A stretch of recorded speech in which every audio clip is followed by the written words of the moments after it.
Chapter 726. Ladies and gentlemen, is there anyone who offers a higher price than Boss Chien?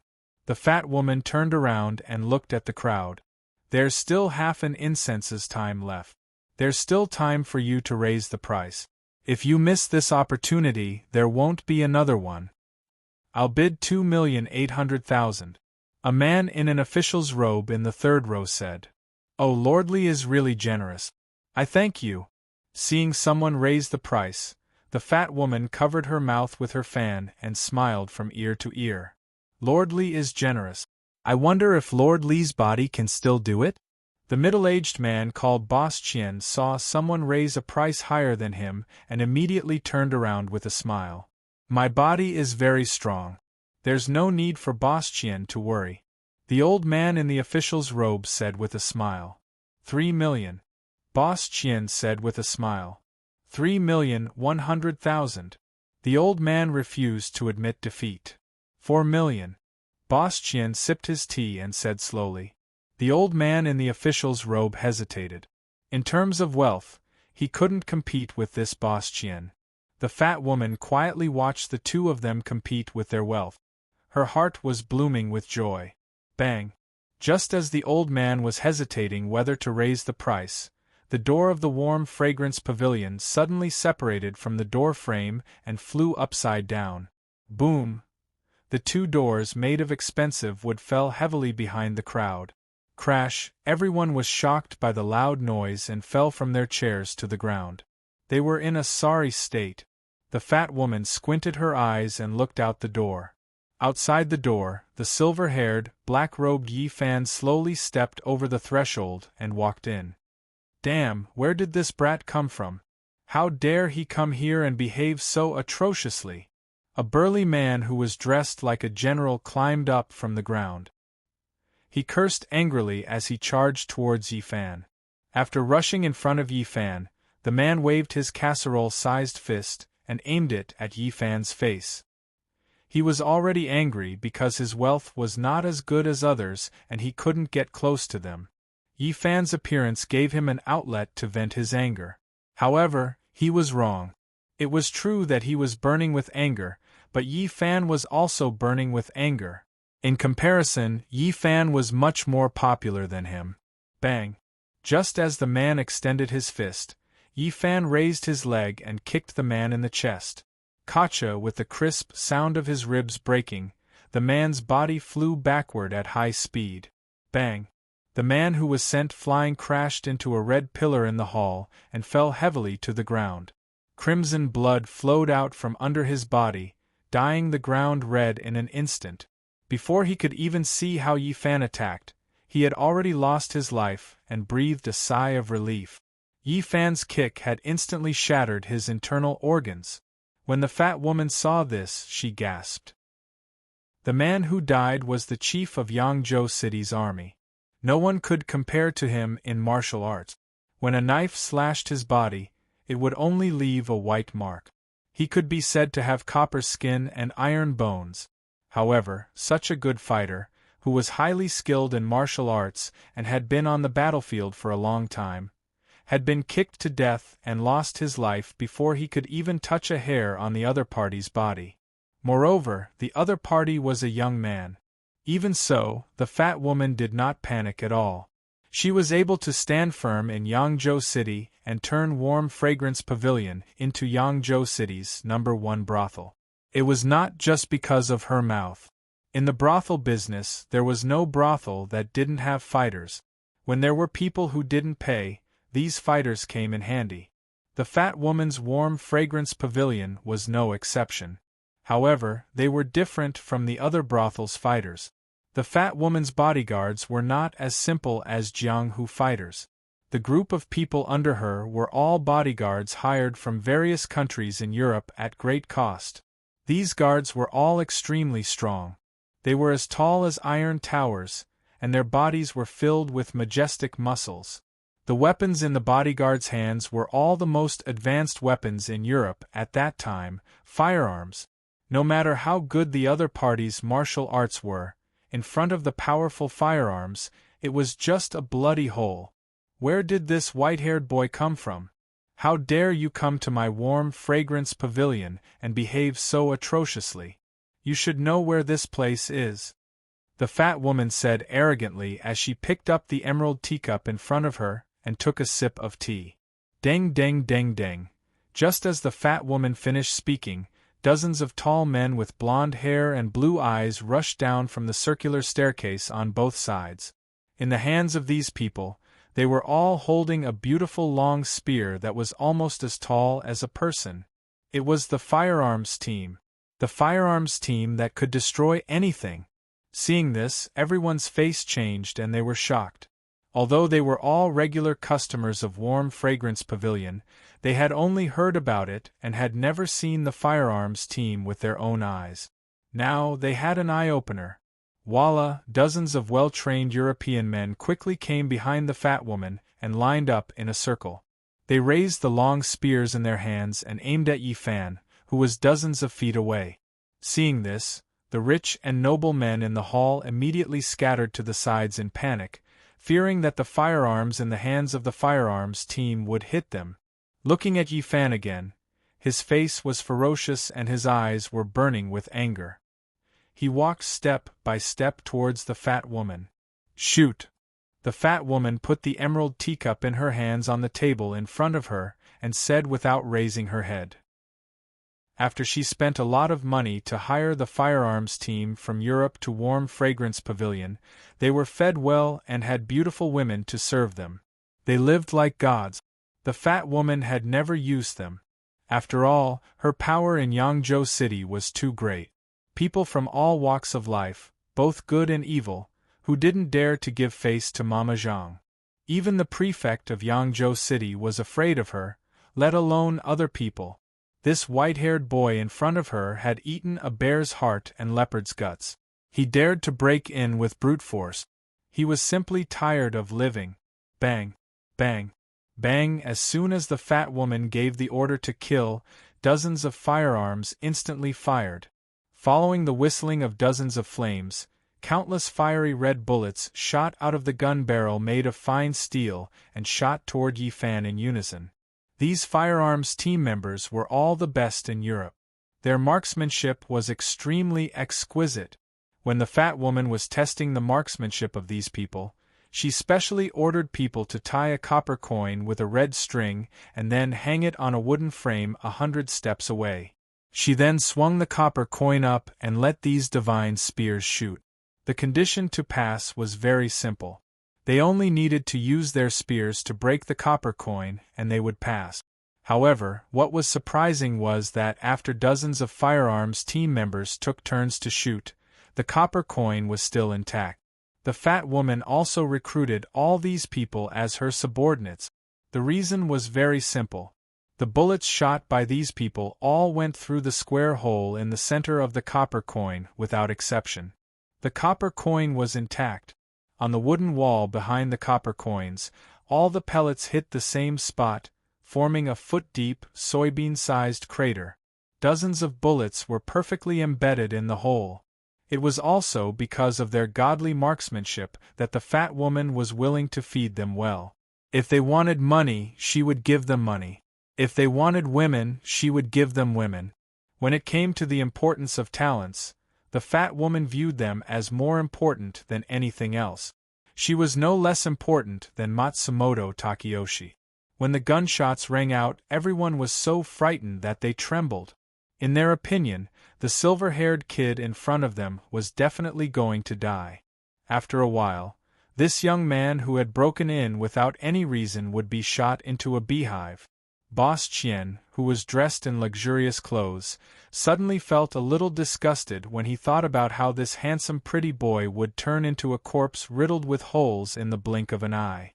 Under the light of the gunpowder, the fat woman's face became a little ferocious. This wild kid, who did not know the immensity of heaven and earth, had come at the right time. It was a good opportunity for her to kill the chicken to warn the monkeys. She wanted to show these officials and nobles who rarely gathered together that there was only one word for the consequences of offending her: death. However, they were wrong. Back then, Taoist Enji's torrential storm net could not do anything to Yi Fan, let alone dozens of bullets. Facing the powerful bullets, Yi Fan, who had a ferocious expression, flew into a rage. He was unable to restrain his anger. He had heard the conversation of these people clearly from outside the door. These foul people, whose minds were filled with thieves and prostitutes, were using Akatsuki to make a deal. This made him, who had just absorbed the innate killing aura of Fire Meteor, want to kill. He stretched out his right hand and bent his fingers into a claw to face the dozens of fiery red bullets that were shooting towards him. Clang! The dozens of fiery red fine steel bullets were instantly sucked into Yi Fan's palm. They gathered together less than an inch away from Yi Fan's palm and floated motionlessly. What? The scene in front of him shocked a European gunman with a full beard. He was stunned and opened his mouth to speak in surprise. In his entire life, he had never seen anyone who could catch a musket ball with their bare hands. Moreover, it was against dozens of sharpshooters. Everyone was stunned. Their mouths were half open. They could not believe that the scene in front of them was real. It was as if they were in a dream. The fat woman was also dumbfounded. Her eyes were straight and her face was full of shock. She was completely stunned on the spot. This white-haired kid was not as simple as just having brute strength, the fat woman thought to herself. At this moment, she suddenly had an ominous premonition. This white-haired kid couldn't be here for that Japanese beauty, right? Could it be that he was her sweetheart? If that was really the case, then it would be terrible. Whoosh! Just as the fat woman was in a daze, Yi Fan, who had sucked in dozens of bullets, suddenly stretched out his 5 fingers. Bang! Bang! Bang! Along with the sound of popping beans, dozens of fiery red bullets shot out from Yi Fan's palm. They returned to where they came from and shot towards the European gunman at high speed. This time, the speed of the bullets was extremely fast. It was almost several times faster than when they were shot out from the gun barrel. Plop! Plop! As the bullets exploded, the dozens of extremely strong sharpshooters standing behind the fat woman fell to the ground at the same time. Chapter 727. They never thought that they would be killed by the bullets that were shot from their guns. Giving someone a taste of their own medicine, that was Yi Fan's style. It was also Yi Fan's revenge method. Everyone was dumbfounded. Yi Fan's speed was too fast. Before they could see how Yi Fan moved, the brothel owner's gun squad all fell to the ground and died. When the fat woman saw the bloody hole between the eyebrows of the gun squad, she couldn't sit still. Her legs went soft. At this time, she no longer had the arrogant and domineering attitude that she had before. She had seen a lot of big scenes, but she had never been as scared as she was today. Swoosh! Yi Fan turned into a shadow and disappeared in an instant. Then, he appeared in front of the fat woman out of thin air. Ah! The strange scene in front of her made the fat woman scream loudly. She had never seen such a scene before. Slap! When Yi Fan saw the fat woman screaming, he swung his hand and slapped her. The shrieking brothel keeper was slapped by Yi Fan, causing her to fall from her chair onto the ground. Puff! The fat woman fell to the ground and spat out a mouthful of blood. There were a few teeth mixed in the blood. At this time, half of her face was swollen like a pig's head. If you scream like a pig being slaughtered again, I will kill you. Yi Fan looked down at the brothel owner on the ground and said ferociously. The brothel keeper, who was scared out of her wits, instantly shut up when she heard Yi Nuanyuan's words. I'll ask you a question and you'll answer it. Yi Fan bent down and spoke sinisterly to the procuress. If you dare to play tricks with me, I'll make you wish you were dead but unable to die. Her hair was messy and her lips were trembling. She nodded at Yi Fan like a chicken pecking rice. This gigolo killed people without batting an eyelid. Dozens of gun squad were killed by him in an instant. If he wanted to kill her, it would be easier than killing an ant. Let me ask you, where is Hong Ji now? Yi Fan stared into the brothel owner's eyes and asked. Hong Ji? The brothel keeper asked Yi Fan tentatively. She did not know Akatsuki's name at all. But as soon as the procuress finished speaking, Yi Fan gave her another backhanded slap on her chubby face. Puff, the fat woman's head tilted to one side, and her body fell to the ground, spurting out another mouthful of blood. Who else could it be? Yi Fan questioned the fat woman fiercely. Young hero, please spare my life. The brothel keeper, whose face was covered in blood and swollen like a pig's head, struggled to sit up, begging Yi Fan for mercy with her disheveled hair. Yi Fan's slap let her know Akatsuki's name. Tell me, where is she now? Yi Fan grabbed the fat woman's collar and asked with fire in his eyes. She's upstairs. The procuress stuttered as Yi Fan held her so tightly that she couldn't catch her breath.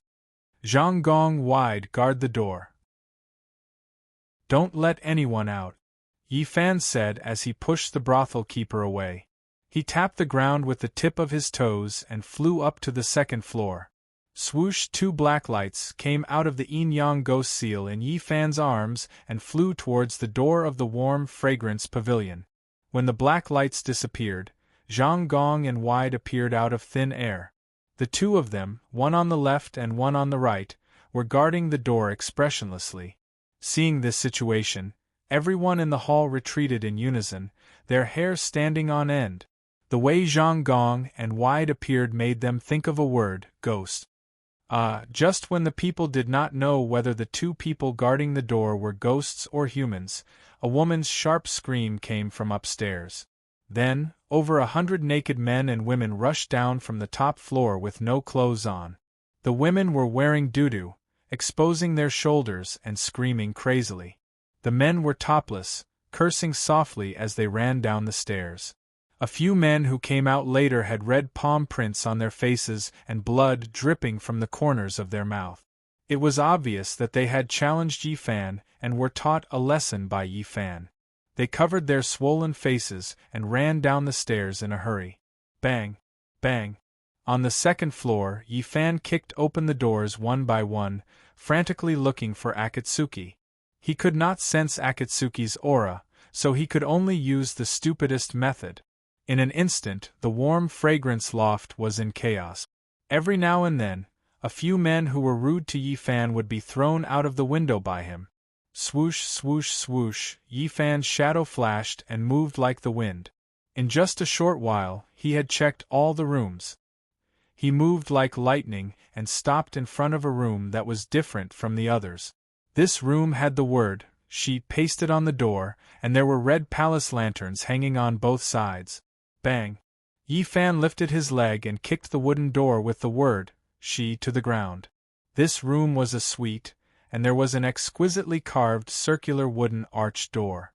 At the door of the arched door, there were two seductively dressed, bare-chested beautiful maids guarding the door. They were responsible for bathing and changing the clothes of the guests. The loud sound of the wooden door falling to the ground scared the two women guarding the door, and they screamed. Scram! Yi Fan, who had broken through the door, shouted harshly. The two women screamed and ran out of the room. Yi Fan quickly walked into the suite. His intuition told him that Akatsuki was here. Everything was as he had expected. When Yi Fan walked into the innermost bedroom, the scene in front of him made him unable to restrain his anger. The Wu Ming karma exploded. In the bedroom, there was a very large and luxurious carved wooden bed, which was very eye-catching. The wooden bed was surrounded by exquisite light gauze curtains. The workmanship was exquisite, and it could be said to be a work of art. On the wooden bed, there was a woman wearing a translucent light gauze as thin as a cicada's wings. She was lying straight on the quilt embroidered with mandarin ducks playing in the water. The woman's breasts were bare, and she was almost completely naked. Her eyes were closed, as if she was blind, and deaf, as if she was asleep. The scene in front of him made Yi Fan's eyes turn red. This woman was none other than the woman Yi Fan was crazily looking for, Akatsuki.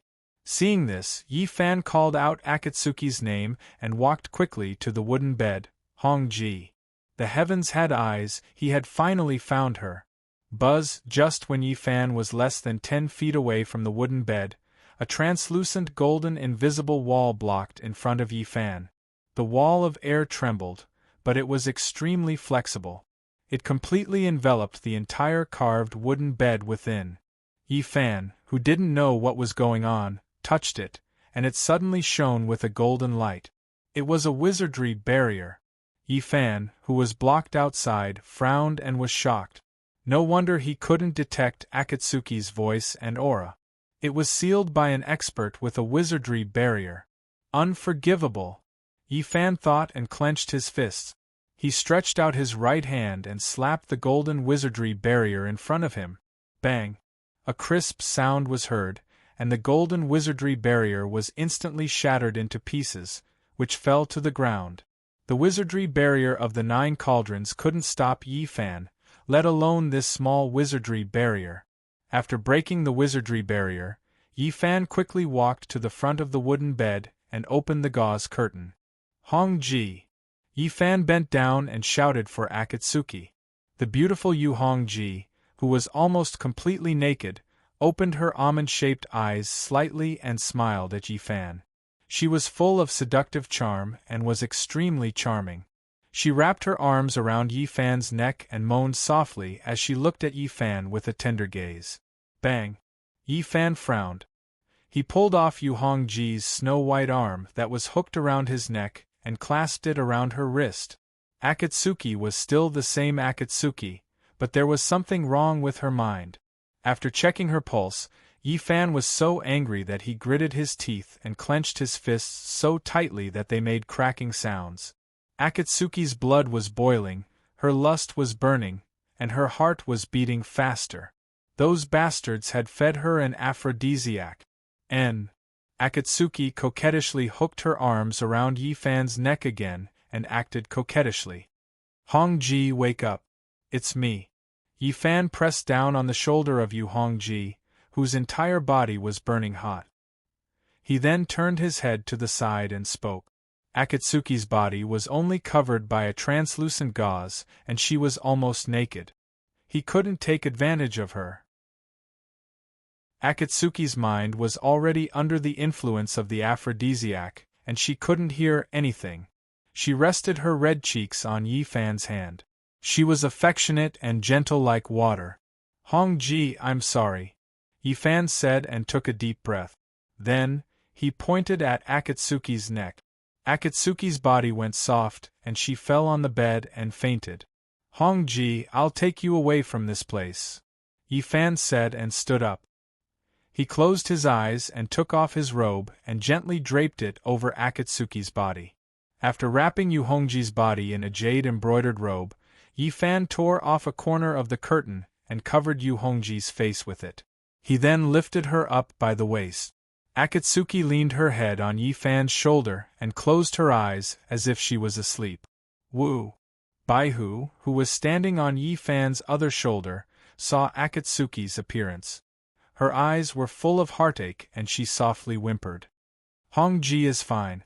She will be fine after the aphrodisiac wears off, Yi Fan said to Baihu on his shoulder. Then, he carried Akatsuki out of the door.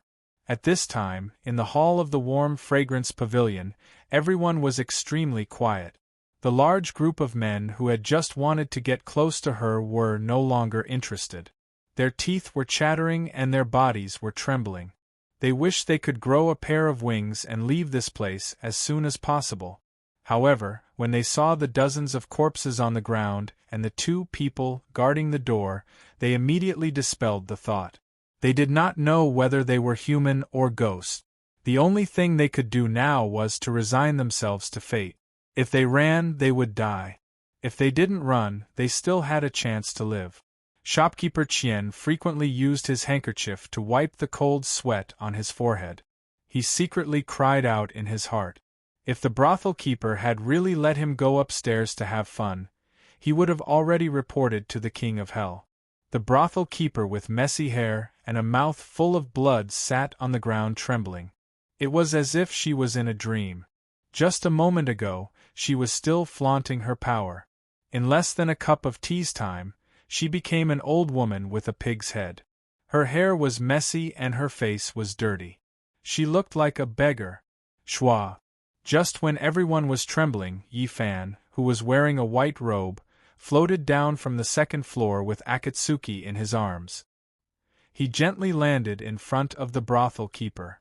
The brothel keeper, who was sitting on the ground, was frightened when she saw Yi Fan. She kept stepping back to hide. Chapter 728. This girl is a man carrying a big gourd, sold to me. Old Bao Zi said to Yi Fan in horror. I gave him 200,000 taels of silver. A man carrying a gourd? Yi Fan frowned and asked, Who is he? That, I don't know. The brothel keeper stuttered to Yi Fan. He's an old man. He's wearing coarse clothes. He carries a 3-foot-tall gourd on his back. Oh right, he's riding a donkey, a pure white donkey.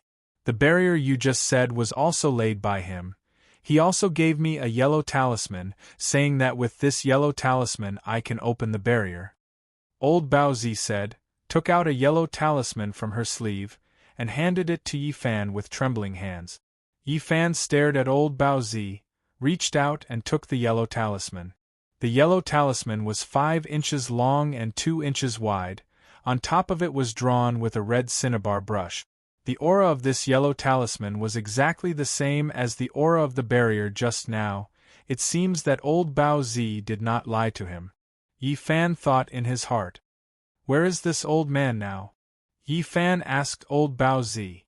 2 days ago, after he sold this girl to me, he rode the donkey to the south. Now where he went, I don't know. Old Bao Zi replied in a trembling voice. Are you sure he went south? Yi Fan asked. Sure, old Bao Zi hurriedly said to Yi Fan. He said that there are beauties in Jiangnan. He also said that the price here is good. He wants to go to Jiangnan to find a few high-quality goods, and later sell them to my warm fragrance pavilion. Jiangnan. Yi Fan narrowed his eyes and said to himself. Yes. Old Bao Zi nodded like a chicken pecking rice. What about the aphrodisiac? Yi Fan glanced at old Bao Zi and asked coldly, Who drugged Red Concubine? Young master, I really didn't know that Lady Hongji was your woman. If I had known earlier, even if I had 10 times the courage, I wouldn't have dared to touch a single strand of Lady Hongji's hair. The procuress kept kowtowing to Yi Fan as she spoke. Her forehead was bleeding from the kowtow. Obviously, she was the one who arranged for Akatsuki to be drugged with an aphrodisiac. Let me ask you, who has seen Hongji? Yi Fan asked the brothel keeper, his voice cold and piercing. The brothel keeper swallowed her saliva and unconsciously turned her head to look at the rich men in the hall. Those men unconsciously took a step back after being stared at by Madame Bao. Of course, they had seen Akatsuki's real face, otherwise, they wouldn't have come here to bid for her. Those who have seen Hongji's real face, stand to the left. Those who haven't, stand to the right. Yi Fan looked around the people in the hall and said expressionlessly. Whoa! As soon as Yi Fan's voice fell, those who hadn't seen Akatsuki's real face immediately trotted to the right as if they had been granted amnesty. Those who were left standing in the same place were all rich and noble patrons who had seen the Red Moon concubine. You look and see if there is anyone who is dishonest. Yi Fan turned his head and said to Madame Bao Zi, If there is one who stands on the wrong side, I will take your dog life. Yi Fan's words made the unkempt Madame Bao Zi stand up from the ground in a panic. She quickly walked to the left side of the line and checked one by one. Soon, Madame Bao Zi pulled out a few men in fine clothes from the crowd. At this point, she could only think of ways to save her own life. She couldn't care about anything else.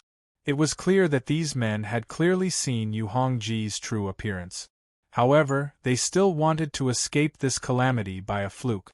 After the men were pulled out by Madame Bao Zi, their faces were pale and bloodless. They stood there with their heads down and didn't dare to move. Just these few. Yi Fan stared at the men and asked Madame Bao Zi. Just these few, Madame Bao Zi answered honestly. Swish! As soon as Madame Bao Zi finished speaking, Yi Fan, who was staring at the men, activated his spiritual power and instantly opened his eyes wide. An invisible spiritual power came out from Yi Fan's body.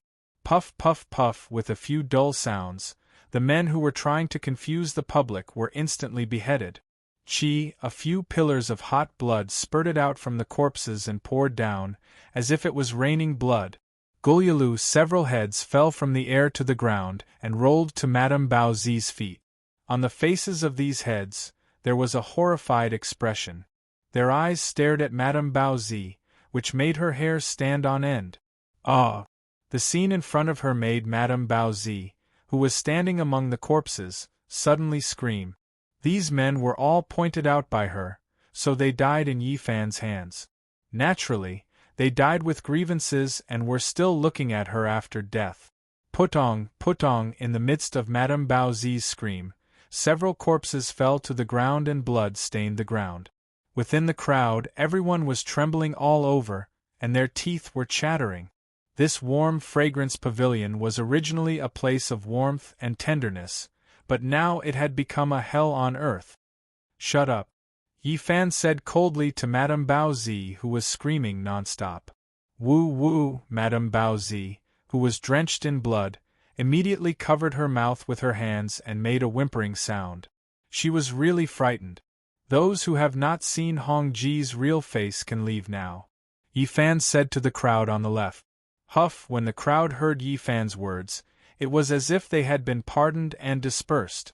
In the big hall, there were only those who had seen Akatsuki's real face and dozens of corpses left. Young hero, please spare my life. Shopkeeper Qian was the first to kneel on the ground and beg Yi Fan for mercy. He was the one who had bid the highest price, so naturally he was scared to death. Young hero, please spare my life. Young hero, please spare us. We know our mistakes. Young master, we have eyes but failed to see. Please have mercy and spare our lives. Following shopkeeper Qian's kneel, the others could no longer hold it in. They all knelt on the ground and wailed. They were all rich and noble, so they cherished their lives more than anyone else. You guys are quite honest. I can spare your lives, but you have to leave something behind. Yi Fan, who was holding Akatsuki, said expressionlessly. Young hero, how much do you want? We will not bargain. Shopkeeper Qian said hurriedly. Money was not a problem for him. I don't need your money. Yi Fan said. Then what do you need? Just tell us and we will definitely satisfy you. Shopkeeper Qian said. Since you have seen Hong Ji, then leave your eyes behind. Yi Fan said coldly to the crowd. When the crowd heard that, their faces changed. This ruthless young man did not want money, but wanted their eyes. Just when the crowd was in shock, Yi Fan made his move. He stretched out his right hand and formed a sword finger.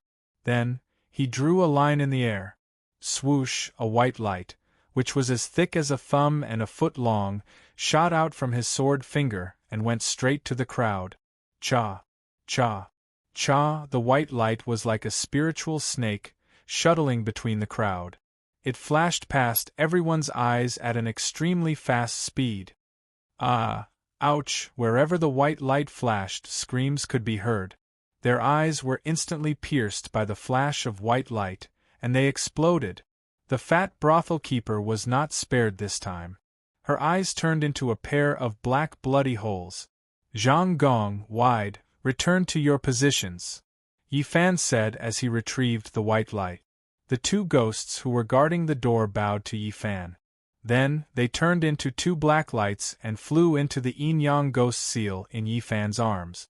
Hong Ji, let's find the donkey-riding old man and avenge you, Yi Fan said to the unconscious Akatsuki in his arms. Then, he slowly floated 3 feet above the ground.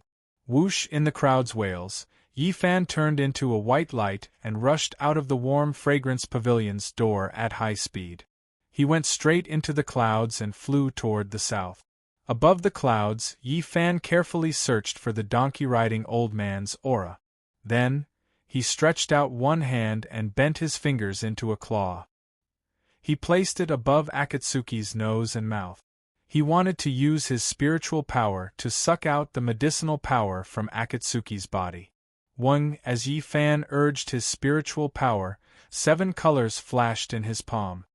A few white mists slowly flew out from Akatsuki's nose and mouth and condensed in Yi Fan's palm. This white mist was the medicinal power of the aphrodisiac that was wandering in Akatsuki's body.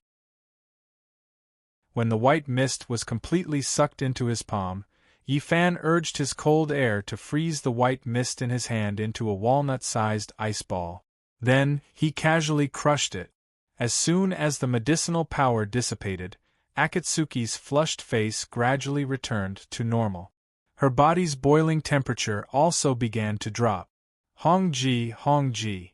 Yi Fan shook Akatsuki in his arms and shouted. Akatsuki slightly opened her beautiful eyes. Yi Fan in front of her turned from blurry to clear. Bufan.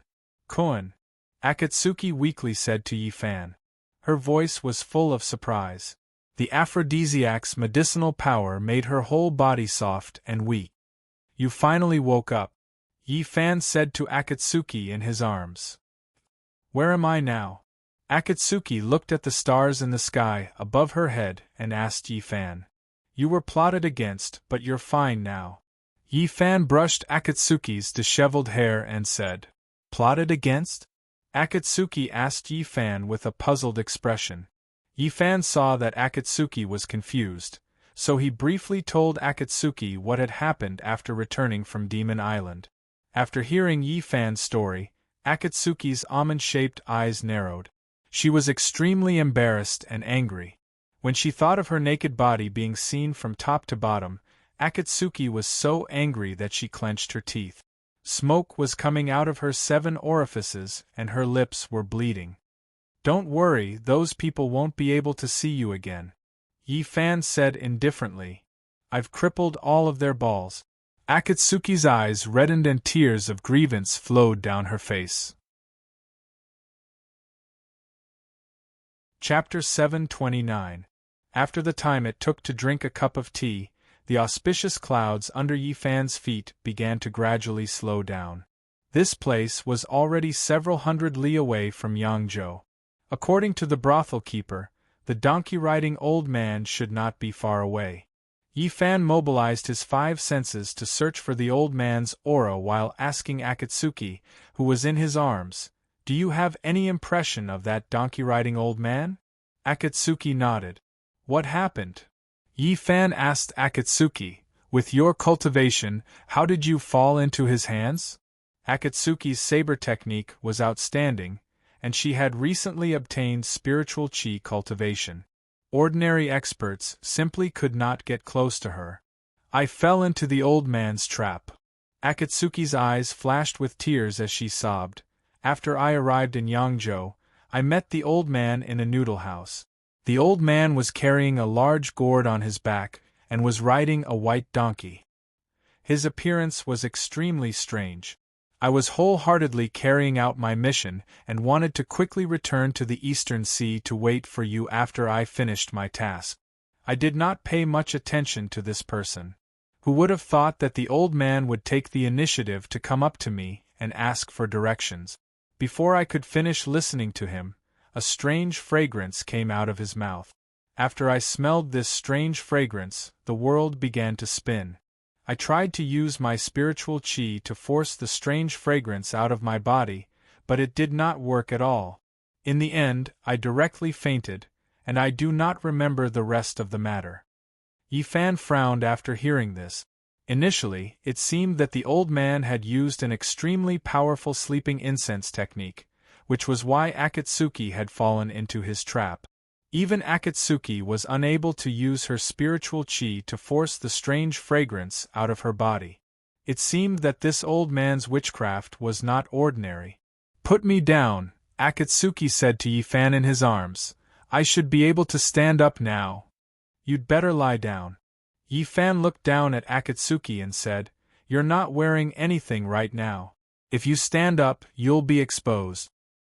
Hearing Yi Fan's words, Akatsuki realized that she wasn't wearing anything underneath, and Yi Fan was using his black robe to cover her body. Akatsuki's face turned red from shame. She had never been so close to Yifan before. After we find that old man, find a place where no one is around and put on your clothes. Yifan looked up into the distance and said, after we get rid of him, we will return to the Eastern Sea. Akatsuki in his arms nodded obediently. With Yifan by her side, it seemed that all problems could be easily solved. I've troubled you again this time, Akatsuki said softly to Yifan. You don't have to be so polite with me, Yifan replied. Akatsuki pursed her lips and didn't speak. Why did you go out on a mission alone? Didn't Matsumoto Takeyoshi send someone with you? Yifan asked Akatsuki. Matsumoto Takeyoshi originally wanted Fujita Takashi to go with me, but I declined. Akatsuki said. Why? Yifan lowered his head and asked Akatsuki. Fujita Takashi is meticulous and his cultivation is unfathomable. If you were to go on a mission with him, you wouldn't have to face this disaster. He's not my partner, you are. Akatsuki lowered her head and whispered. Yifan was stunned after hearing this. Silly girl.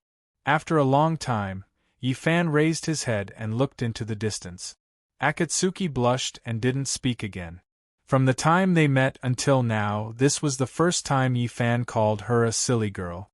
What mission did you go to Yangzhou to do? Did you finish it? Yifan changed the topic and asked Akatsuki. Matsumoto Takeyoshi sent me to Yangzhou to look for someone, but I still haven't found him. Akatsuki said. Look for someone? Who are you looking for? Yifan asked. Red Dust Pavilion's pavilion master, Miss Ruyan. Akatsuki replied. Red Dust Pavilion? Ruyan? Yifan frowned and asked. He had never heard of the Red Dust Pavilion, let alone Miss Ruyan. Yes. Akatsuki nodded and said, this Miss Ruyan had an extremely difficult life. When she was 13, she was sold to a brothel. Because she refused to receive customers, she was hung up and beaten by the brothel owner for 3 days and 3 nights. When she was on the verge of death, she was rescued by a mysterious Taoist nun. 10 years later, this person returned to the brothel and stared at the brothel owner until she bled to death. Later on, she created the Red Dust Pavilion by herself and specially took in those women who had lost their way in the mortal world. It is said that in every brothel, there are people from the Red Dust Pavilion. I heard that this Miss Ruyan's cultivation is extremely high. Her heavenly maiden scattering blossoms is unparalleled. Her 4 protectors, Mei, Lan, Ju and Zhu, are not only devastatingly beautiful, but also have great skills and cultivation. Why did Matsumoto Takeyoshi send you to find her? Yifan frowned and asked Akatsuki. Could it be that he wants to ask her to help find the 9 cauldrons? I don't know about this. Akatsuki said. Matsumoto Takeyoshi only told me to find her and invite her to the Eastern Sea to meet him. Did you find her?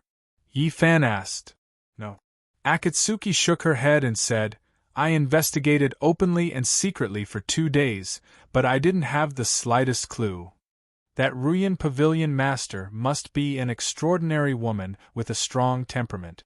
How could she easily appear to meet you? Yifan said to Akatsuki. Matsumoto Takeyoshi already knew that she wouldn't appear so easily, so he gave me a silver bracelet. He said that as long as I wore this silver bracelet and walked around the brothels of Yangzhou City, someone from the Red Dust Pavilion would take the initiative to find me. Akatsuki said to Yifan. You did as he said? Yifan asked. Akatsuki nodded. The people from the Red Dust Pavilion didn't appear? Yifan asked again. I don't know. Akatsuki shook her head and said, After I wore the silver bracelet around the brothels of Yangzhou City, I was knocked unconscious by that donkey-riding old man. Right now, that silver bracelet, my red princess saber, and the crown prince's jade pendant are all missing. I don't know where they are, but they should still be in that old man's hands. Yifan's expression became serious. The saber could be forged again, and the silver bracelet could be lost, but the crown prince's jade pendant had to be found. The power of that jade pendant was too great, and it could even mobilize the army of the imperial court. If that item fell into the hands of evil people, the consequences would be unimaginable. Just as Yi Fan was worrying about whether the jade pendant was still in the old man's hands, he suddenly heard a few donkey-like sounds. At the same time, Yi Fan also sensed a spiritual aura. This aura was exactly the same as the aura from the yellow talisman in his sleeve. After capturing the old man's aura, Yi Fan focused his vision and looked at the source of the spiritual aura 100 miles away. With his sharp vision, the scene of 100 miles away was reflected in his eyes. On a mountain path in the distance, a white-haired, skinny old man was riding a donkey slowly on the mountain path. The old man was carrying an apricot-yellow gourd, which was more than 3 feet tall, and he was riding a pure white donkey. In the middle of the night it was very eerie. Especially the donkey, which was snow-white, had blood-red eyes, 2 knife-like ears, and 4 pure black hooves. It was even more eerie than the old man. "Hongji, hold on tight, I've found that old man," Yi Fan said to Akatsuki, who was in his arms, as he quickly urged the auspicious clouds under his feet to fly in the direction of the old man on the donkey. Akatsuki wrapped her arms tightly around Yi Fan's neck. Her face was full of anger, and her almond-shaped eyes were narrowed as she gritted her teeth. How could she not be angry when her enemy was right in front of her? The cries of the blood-eyed white donkey alerted the old man, who was humming a tune while riding on it. He frowned and turned his head to look at the starry sky behind him. Who would have thought that the old man would be so shocked when he looked at the starry sky? He saw that in the sky above the starry sky, a white starry light was descending at high speed towards him. It was so fast that it was unbelievable. The old man was not an ordinary person. Seeing that the other party was not friendly, the old man quickly turned around and rode the donkey upside down like Zhang Guolao. He held the huge gourd on his back in his hand and pulled out the plug on the gourd. Then, he aimed the mouth of the gourd directly at the white starry light that was descending from the sky. Buzz, as the old man drew a few lines on the mouth of the mouth of the gourd suddenly shone with golden light. Pack. When the gourd was completely filled with golden light, the old man slapped the bottom of the gourd with one hand. Whoosh! Countless dazzling rays of golden light shot out from the gourd, shooting straight into the sky like a rain of golden light. Tens of thousands of rays of light and thousands of auspicious clouds shot out at the same time. It was so dazzling that it was like the sun in the sky. Tens of thousands of golden lights shot out in all directions at an extremely fast speed. Soon, the white starry light was shrouded in them. The dazzling golden lights lit up the whole of Yikong instantly. It was so beautiful. Pack. After using the tens of thousands of golden lights to cover the white starry light, the old man slapped the bottom of the gourd again. Whoosh! The golden lights that shot out from the gourd instantly merged. Buzz! The tens of thousands of golden lights merged into a 3-inch thick golden light pillar. Hee. When he saw this, the old man with the gourd in his hand began to laugh strangely, revealing a mouth full of white and sharp teeth. The white starry light had been cut into dust by the tens of thousands of golden lights that shot out from the gourd. The old man who was riding the donkey laughed as he kept the golden lights back into the gourd. Then, he lifted his leg and turned around, ready to continue his journey. However, when he turned around, the scene in front of him shocked him so much that he almost fell off the back of the donkey. A handsome man in a white robe with silver hair was standing in the middle of the winding road not far from him, staring at him coldly. A snow-white fox with a vermilion forehead sat on the young man's shoulder. In his arms was a woman wrapped in a beautiful black robe. And this woman was none other than the Japanese beauty that he had sold to Warm Fragrance Pavilion for 200,000 taels of silver a few days ago with his evil magic. Hongji, is that him? Yi Fan stared at the old man and asked Akatsuki who was in his arms. Akatsuki looked at the old man and buried her head in Yi Fan's arms, sobbing softly. Chapter 730. Why? Are you here to seek revenge for this Japanese girl? The old man reined in his blood-eye-white donkey and asked Yi Fan in a hoarse voice. If I'm not here to seek revenge, then do you think I'm here to drink with you? Yi Fan asked coldly. The old man was stunned at first, then he smiled. Young man, it must have taken a lot of effort for you to reach this level of cultivation at such a young age. I advise you not to make an enemy out of me, lest you ruin your future. The old man stared at Yi Fan with his beady eyes. Since this girl is yours, you should take her away. You'll get the girl and I'll get the money.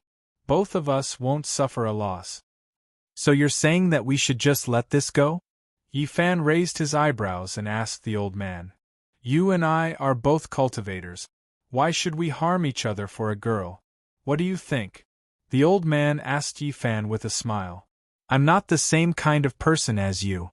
Yi Fan carried Akatsuki and walked towards a big tree on the side of the road. He said calmly, You heard Hong Ji. Today I must take your life. Yi Fan said as he walked towards the big tree. The big tree towered into the sky. It was as thick as an arm and lush like a canopy. Hong Ji, go behind the tree and change your clothes. Wait for me. I'll be there soon. Yi Fan put down Akatsuki, who was wrapped in the 8 treasures robe, and said softly, You be careful. Akatsuki stood barefooted under the tree and frowned as she warned Yi Fan. Don't worry, it'll be fine. Yi Fan patted Akatsuki's shoulder. Akatsuki bit her lower lip and nodded lightly. Xiao Zhao, accompany Hong Ji. Yi Fan turned his head and said to Baihu, who was on his shoulder. After hearing this, Baihu jumped down from Yi Fan's shoulder. After settling the man and the fox down, Yi Fan turned around and walked slowly to the middle of the road. He stood there and looked at the old man on the donkey expressionlessly. At this moment, the distance between the two was less than 5 feet. It seems that today's battle is inevitable. The old man sneered and looked at Yi Fan with raised eyebrows. Yi Fan's gaze was as sharp as a knife, but he didn't answer. What a pity. Your great future is ruined. The old man shook his head and smiled. I'm in a hurry, so I don't have time to listen to your nonsense, Yi Fan said coldly. After I take your dog life, I still have things to do. Such arrogance at such a young age. The elder's expression was ferocious as he spoke. I am trying to persuade you, but you refuse to realize your mistake. Since you insist on sending yourself to your death, this old man will fulfill your wish today. As the old man spoke, he flipped his hand and his palm faced the sky. Rumble, following the rumbling sound, the ground under their feet began to shake violently. Countless large and small rocks broke out of the ground around the old man and slowly floated up, floating around the old man. The large rocks were more than 3 feet long, while the small ones were almost half a foot long. They had distinct edges and were sharp as they slowly rotated around the old man. Go! The old man shouted. He turned his palm into a finger and pointed it at Yi Fan. Swoosh, swoosh, swoosh, as the old man pointed at Yi Fan, the countless sharp rocks floating in the air instantly covered the sky as they smashed towards Yi Fan. They were so fast that they were like a storm. Yi Fan didn't even bat an eyelid when faced with his opponent's aggressive stone attack. He stared at the old man with his hands behind his back. He didn't look like he was going to dodge. The rain of rocks was extremely fast, and they were less than 10 feet away from Yi Fan. Seeing this, the old man smiled. He had already guessed the move Yi Fan was going to use. If he guessed correctly, this silver-haired young man with a golden crown would either use his spiritual energy to block the impact of the rain of rocks, or he would use his movement skill to avoid it. Other than these two, there was no other way. Looking at the young man's posture with his hands behind his back, he must be using his spiritual energy to block the attack. If that was the case, he would be playing right into his hands. The move he was going to use was definitely not as simple as it looked. On the surface, these rocks looked like ordinary rock. In fact, the moment these rocks broke out of the ground, the old man had used a secret technique to cast a forbidden spell on them. There was only one use for this forbidden spell, and that was to destroy spiritual energy. The reason why Akatsuki, who had a high cultivation level, couldn't use her spiritual energy to expel the strange fragrance out of her body was not that she didn't have enough spiritual energy, but that the old man had also cast a forbidden spell on the strange fragrance. Her spiritual energy had no effect at all. Relying on this secret technique, this old man had killed who knows how many spiritual chi experts. This young man with rich spiritual energy was no exception. The old man thought to himself, as long as this young man used his spiritual energy to block the rain of rocks, his spiritual energy wall would definitely be pierced by the countless sharp rocks and smashed into meat paste. The old man bared his white teeth, as if he could already see the tragic scene of Yifan's broken bones and tendons.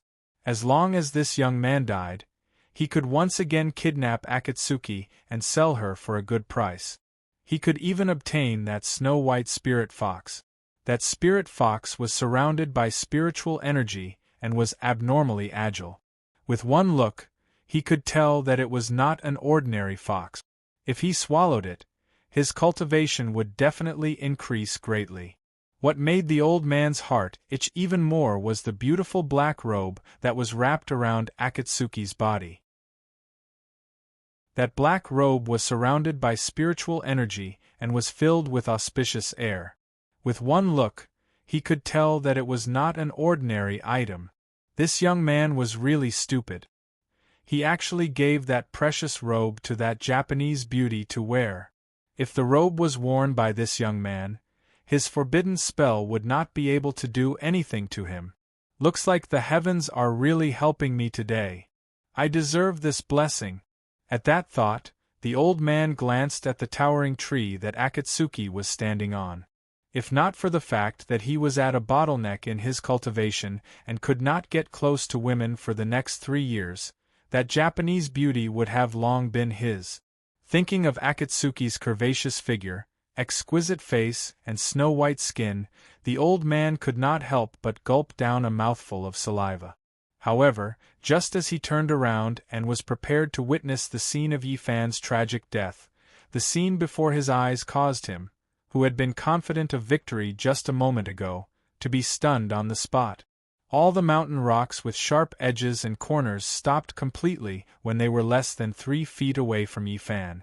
They floated in the air and did not move at all. How could this be? The old man was so shocked by the scene in front of him that his face was filled with disbelief. His jaw was so shocked that it almost dislocated. This young man was actually able to stop his tried and tested move without using any spiritual energy. He was right. Yifan had indeed not used any spiritual energy. When Akatsuki told him that he could not use spiritual energy to expel the strange fragrance from the old man's body, Yifan was cautious and did not use spiritual energy to block the old man's move like he usually did. What he used to block the rocks was not spiritual energy, but a new power. This power was the innate ferocious energy that he had obtained from the falling meteor. Since he could not get rid of the innate ferocious energy that had just entered his body, Yifan might as well use it for himself. The moment the innate ferocious energy was released, the countless rocks that were flying towards him obediently stopped. Compared to the innate ferocious energy from the falling meteor, the power of these rocks was simply insignificant. The old man who was riding on the blood-eyed white donkey had never expected Yifan to have such an ability.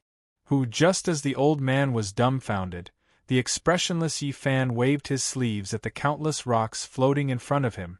Swoosh, after being waved by Yifan, the countless rocks that were floating in the air suddenly flew towards the old man like a thunderstorm. The speed of the rocks was several times faster than the initial attack. The old man was indeed very experienced in the martial world. Even in such a dangerous situation, he did not panic. At the moment when Yifan waved his sleeves, the old man suddenly slapped the blood-eyed white donkey. Ting!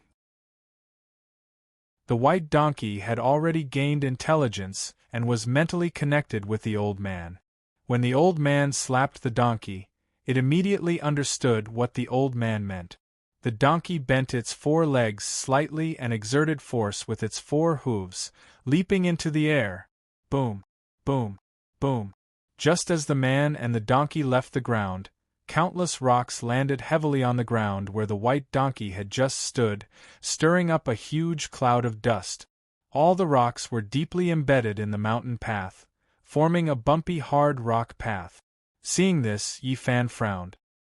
He did not expect the white donkey to be so agile and coordinated with the old man so well.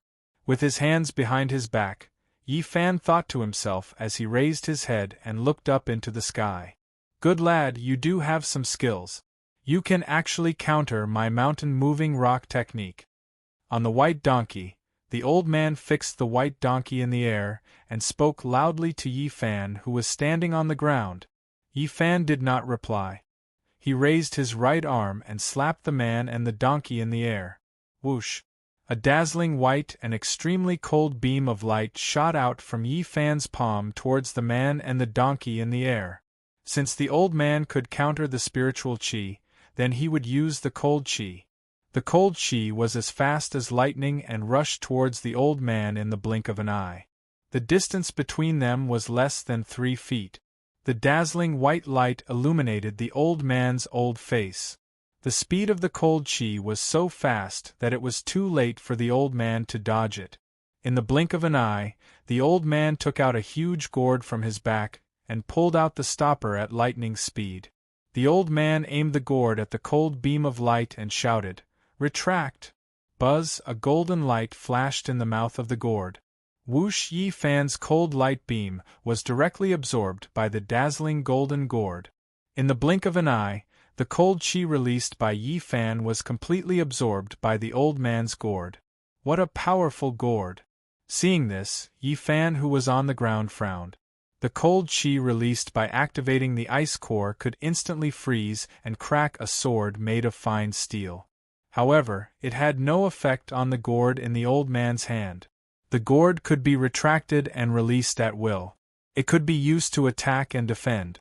It was indeed a treasure. Hee. The old man in the air laughed proudly as he resealed the gourd in his hand and said, "What else do you have? Just use it." Yi Fan narrowed his eyes and struck the old man with his palm once again. This time, Yi Fan activated the fire snake dragon ball in his body. As the saying went, even the gods were afraid of smoke. Fire could burn everything. Since the cold qi did not work, then he would use fire. Whoosh! Chapter 731. Ha ha! It's futile! The donkey-riding old man who was hovering in midair laughed loudly in the face of the blazing pillar of flames that Yi Fan released with a single palm. He used the same trick again and pulled out the cork from the gourd once more. Then, he aimed the mouth of the gourd at the blazing flames that shot towards him. Whoosh! The gourd shone again, and the swirling fire pillar was instantly absorbed by it. Seeing this, Yi Fan's expression changed slightly. He didn't expect the gourd to be so powerful. It could even absorb the flames from the fire snake's dragon ball. Spiritual qi, cold qi, and heat qi were all useless against the old man. It's my turn now. The old man laughed strangely. Today, I'll show you the power of my heaven and earth treasure gourd. Smack! As the old man spoke, he aimed the gourd at Yi Fan again and slapped the bottom of the gourd with one hand. Swoosh! Swoosh! As the old man slapped the bottom of the gourd, countless weapons with cold light shot out from it. Within the cold light there were knives, spears, swords, halberds, axes, hooks, forks, flying knives, poisonous needles, arrows, and steel ropes. There were all kinds of weapons. In an instant, a sky full of weapons shot down from the sky and went straight for Yi Fan. These weapons were all weapons that the old man had absorbed from his opponents in countless battles. None of them were ordinary weapons. Seeing this, Yi Fan squinted his eyes and suddenly activated his unique movement skill. Since spiritual qi, cold qi, and heat qi were all useless, he would use the simplest method, which was to use his movement skill to fight in close combat. Swoosh, Yi Fan turned into a bright white star and rose from the ground. He went against the rain of swords that came down from the sky. Inside Yi Kong there were cold spots above him, like a dazzling rain, falling down violently. Below him, there were twinkling stars, like bright shooting stars, shooting up into the sky. Both parties were extremely fast and they were moving towards each other. In the blink of an eye they met in the sky. Bang! Bang! When the mighty rain of swords and sabers was less than 3 feet away from Yi Fan, it instantly cracked and shattered. Under the protection of Flame Meteor's tyrannical baleful aura, these weapons couldn't even touch him. Yi Fan, who had turned into a dazzling ray of light, shot straight up. Wherever he passed, there would be a continuous series of crisp sounds. The forest of blades and the rain of swords would turn into countless steel shards and iron powder. They fell gently to the ground as if it was raining steel and iron mist. In the blink of an eye, Yi Fan's starlight was less than 30 meters away from the old man. When the old man saw this, he turned pale with fright. The energy protecting Yi Fan was not spiritual energy, but baleful energy. The tyrannical power of this baleful aura was absolutely not something that ordinary baleful aura could compare to. This was the heavenly fiend. The old man's expression changed as he exclaimed in his heart. Just who was this young man? He actually had innate baleful qi in his body. No wonder the flying rocks and rain of swords that I cast on him were unable to hurt him. As the old man thought to himself, he formed a sword with his right hand and began to draw rapidly in the air in front of him. Buzz, a dazzling golden ray of light slowly flowed out from the old man's fingers. Swoosh! Swoosh! The old man's hand was extremely fast, and the brush moved like a dragon and snake. In the blink of an eye, a huge golden talisman was formed by the old man and blocked in front of him. The talisman was 7 feet long, and golden light shone in all directions. It was dazzling, and the strokes were vigorous, showing the style of a Taoist. Swoosh! As soon as the old man's golden talisman was completed, Yi Fan, who had transformed into a star, rushed in front of the old man. Within the star, Yi Fan stretched out one arm and swept it across the old man's head. If this move hit the old man, his head would definitely be separated from his body in an instant. Facing Yi Fan's lightning-fast attack, the old man behind the golden talisman smiled mysteriously and had no intention of dodging at all. Swoosh! Yi Fan's attack was as fast as lightning. In an instant, it passed through the golden talisman and swept across the old man's head. However, at the moment when it touched the old man's head, Yi Fan frowned. He didn't feel anything from his hand. In other words, the old man in front of him was an illusion, an illusion. Whoosh! With a sweep of Yi Fan's hand, the old man, the white donkey, and the golden talisman all began to distort, turning into afterimages and disappearing. The old man had disappeared. Yi Fan, who had missed his target, paused in midair. He looked around with his eagle eyes and spread out his 5 senses, searching for traces of the old man. Not only did the old man have secret treasures, but he was also proficient in Taoist techniques. This made Yi Fan feel a little troubled. He wasn't afraid of how deep the old man's spiritual qi cultivation was, how fast he was, or how strong he was. The reason was very simple. These were the 3 skills that he was best at. What gave him a headache were the Taoist techniques and strange sorcery. These 2 techniques were illusory. They could drive ghosts away and cast spells.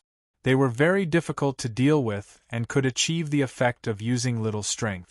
They weren't something that could be dealt with simply by using spiritual qi. But then again, although these techniques were difficult to deal with, it was not that he couldn't deal with them. He had the Taoist techniques, yin and yang spiritual qi, and the power of gods and demons. How could a mere evil old man be his match? One had to know that he was the demon king who had survived the heavenly tribulation. No matter how strong a secret technique was, it was still a human who cast it. No matter how powerful a demon was, it was just a manifestation of yin and yang. Although the old man had disappeared, his aura couldn't escape. Although his secret technique was powerful, as long as he could find a flaw in the caster's body, he could kill the caster. Once the physical body was destroyed, the secret technique would naturally be broken. Yi Fan was facing a strong enemy, but he was as steady as Mount Tai. With his sharp senses, he quickly detected the old man's aura. The old man's aura was about 100 feet away in midair, heading toward the big tree on the ground. This old man was targeting Akatsuki. He wanted to hold Akatsuki hostage to threaten him. Despicable and shameless. Yi Fan cursed in his heart. He activated his movement technique and disappeared. Whoosh! In an instant, Yi Fan appeared in front of Akatsuki. In terms of movement technique, the old man was no match for Yi Fan. At this time, Akatsuki had changed into Yi Fan's 8 treasures jade-embroidered robe and was tidying her long hair. When Akatsuki saw Yi Fan standing in front of her with his back facing her, she immediately shouted, "Bufan Kun! Back off!" Yi Fan looked ahead and said to Akatsuki, who was behind him. Akatsuki, who had recovered 20% of her strength, immediately stepped back when she heard Yi Fan's words.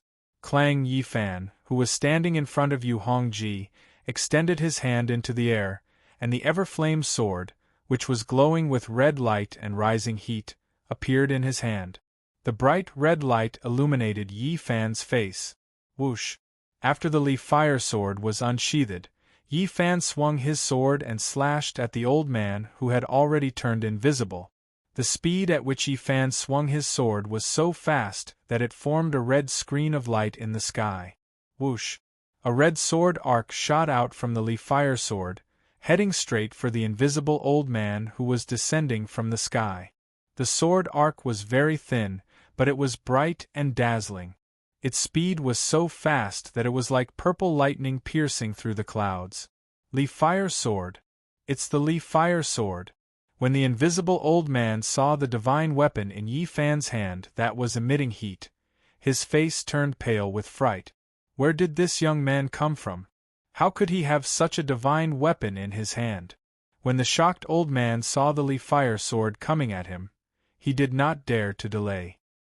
He immediately pulled the reins in his hand and urged his white donkey to move. The flames on the Li Fire divine weapon were not comparable to the flames released by the young man. His cosmos agreeable treasure gourd could absorb the heat, but it could not absorb the domineering flames of the Li Fire sword. He had seen the sword pattern of the Li Fire sword in a secret manual before. It was exactly the same as the sword in Yi Fan's hand.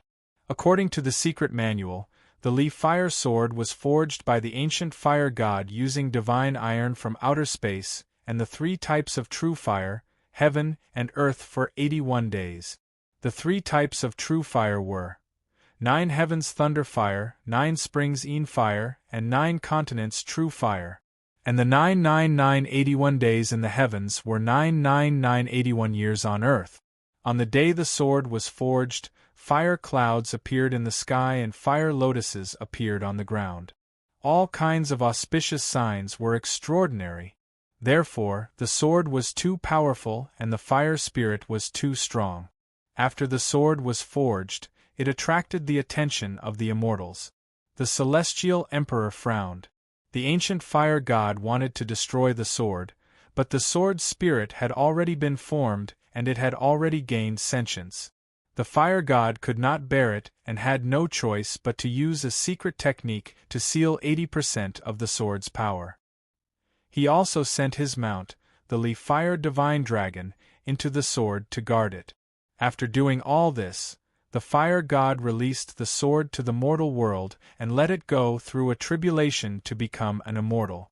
It was said that the sword was the supreme fire. Other than the supreme ice spirit's ice dragon sword, made by Tao Ongong, no one could defeat it. And now, the Li Fire divine sword made by the ancient fire god was in the hands of this young man. How could the old man not be shocked? How could he dare to use his treasure gourd to receive it? The blood-eyed white donkey under the old man seemed to have sensed that Yi Fan's technique was not ordinary. After the old man pulled on the reins, the white donkey mustered all of its strength and exerted force with its 4 hooves. Whoosh!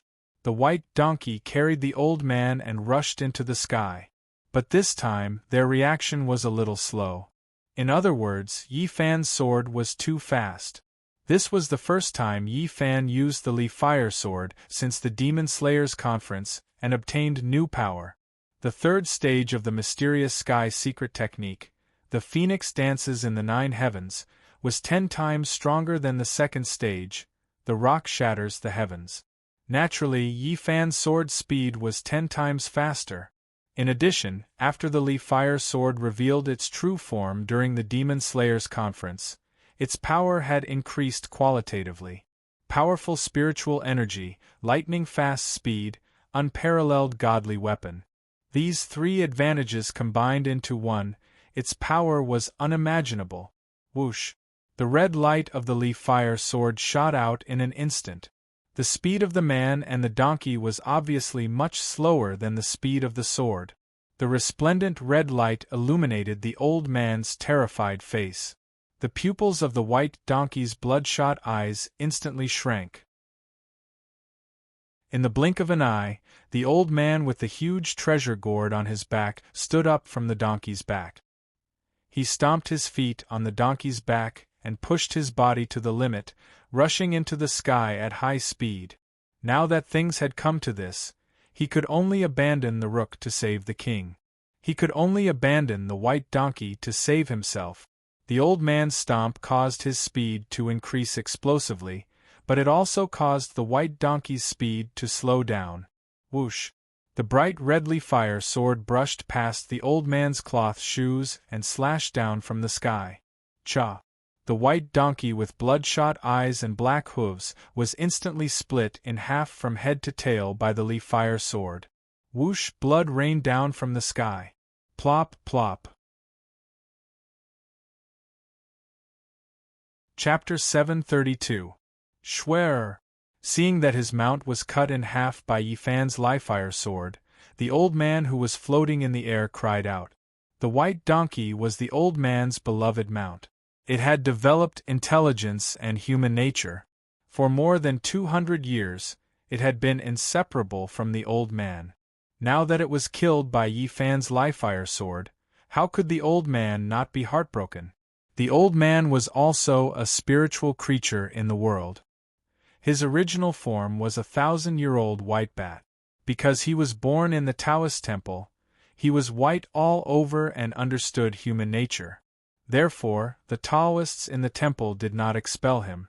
Instead, they kept him in the temple so that he could listen to scriptures in hopes of returning to Taoism in the future. The white bat was rather obedient. Every time the Taoists in the temple were giving lectures, reciting sutras and discussing Tao, it would fly out from the vegetable garden of the temple and respectfully hang upside down under the eaves of the grand hall to listen to the Tao teachings. After a long time, the white bat developed intelligence and temperament. As everyone knew, bats did not have good eyesight, but their ears were extremely sensitive. The white bat was a spiritual species of heaven and earth, so its ears were naturally sharper than other bats. Within a radius of 10 miles in the Taoist temple, not a single sound could escape its ears. Therefore, the white bat that had developed intelligence was able to listen to all the secret spells, scriptures, and even secrets passed down by word of mouth in the Taoist temple. The white bat would listen to scriptures outside the main hall during the day as usual. At night, it would fly to the nearby mountains and forests to absorb spiritual qi and cultivate its primordial spirit. According to the secret spells it eavesdropped on, it would cultivate Taoism diligently. After a few decades, the white bat with extraordinary talent condensed an inner core the size of a walnut and cultivated to the state where it could transform into a human form. The change in the white bat's spiritual qi attracted the attention of the young Abbé Dean in the Taoist temple. Although the white bat lived in the Taoist temple, it did not join the Taoist sect, let alone learn the cultivation method. However, the white bat had formed an inner core and was full of Taoist qi. Obviously, the white bat had practiced the Taoist arts. In order to solve this mystery, the Abbé Dean started to make a plan. One day, the Abbé Dean told his disciples that he was going on a long trip to the abbey 100 miles away to study the imitation of Tao. He would only be back in a few days. He asked the disciples to cultivate well during this time and not slack off. After everything was arranged, the Abbé Dean went out. After he went out, the Abbé Dean performed a secret Taoism skill and hid himself. He stood on a big tree outside the Taoist temple's vegetable garden and secretly observed the white bat. Everything was as the Abbé Dean had expected. After the disciples finished their evening classes and fell asleep peacefully, the white bat began to move. It spread out a pair of snow-white bat wings that were more than 5 feet long. Taking advantage of the night, it flew directly toward the back of the mountain. The Abbé Dean hid his breath and performed the levitating skill to follow him quietly.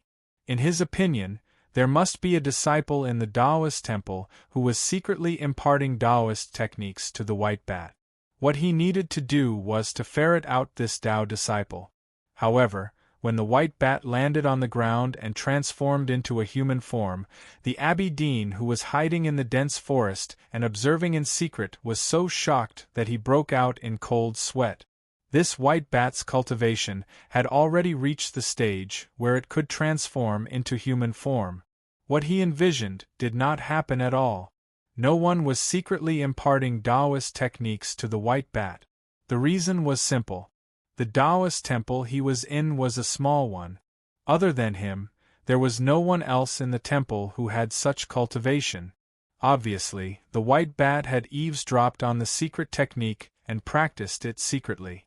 That was why it had such cultivation. What happened next was predictable. The Abbé Dean appeared out of thin air in front of the white bat, who had transformed into human form and was sitting cross-legged in meditation. Seeing that its plan had been exposed, the white bat revealed its bestial side. It pretended to be sincere in repentance and kowtowed to the Abbé Dean. In fact, it wanted to kill him. Eavesdropping and practicing secret techniques were serious crimes in Taoism. It was well aware of this fact. According to Taoism's rules, those who committed such serious crimes would have their cultivation destroyed and their ocean of qi shattered.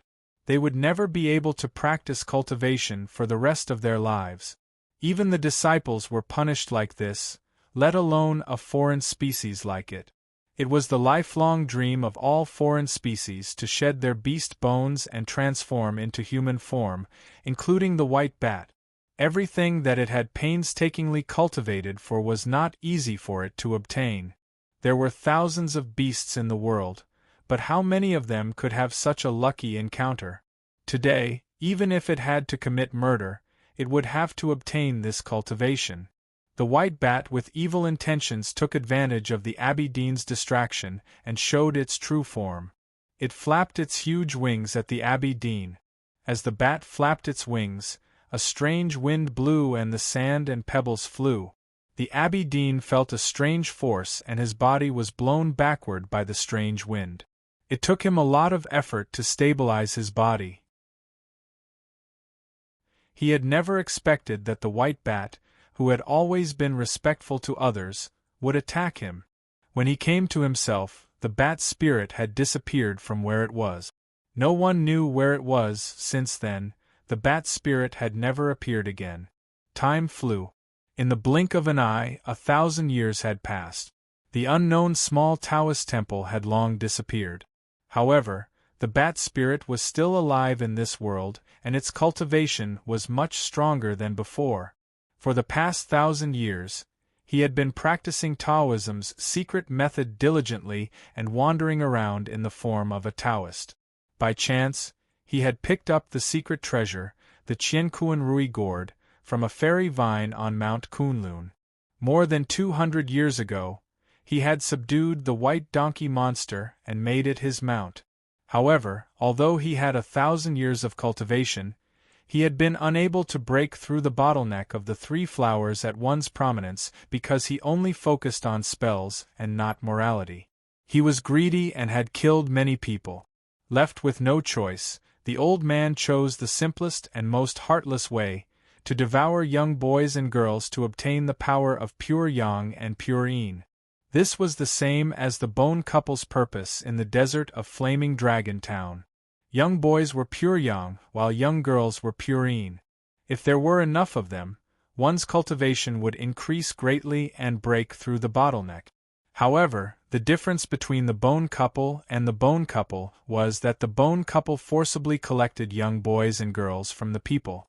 The bat spirit, on the other hand, used a more reliable method, to buy them at a high price. Money and people.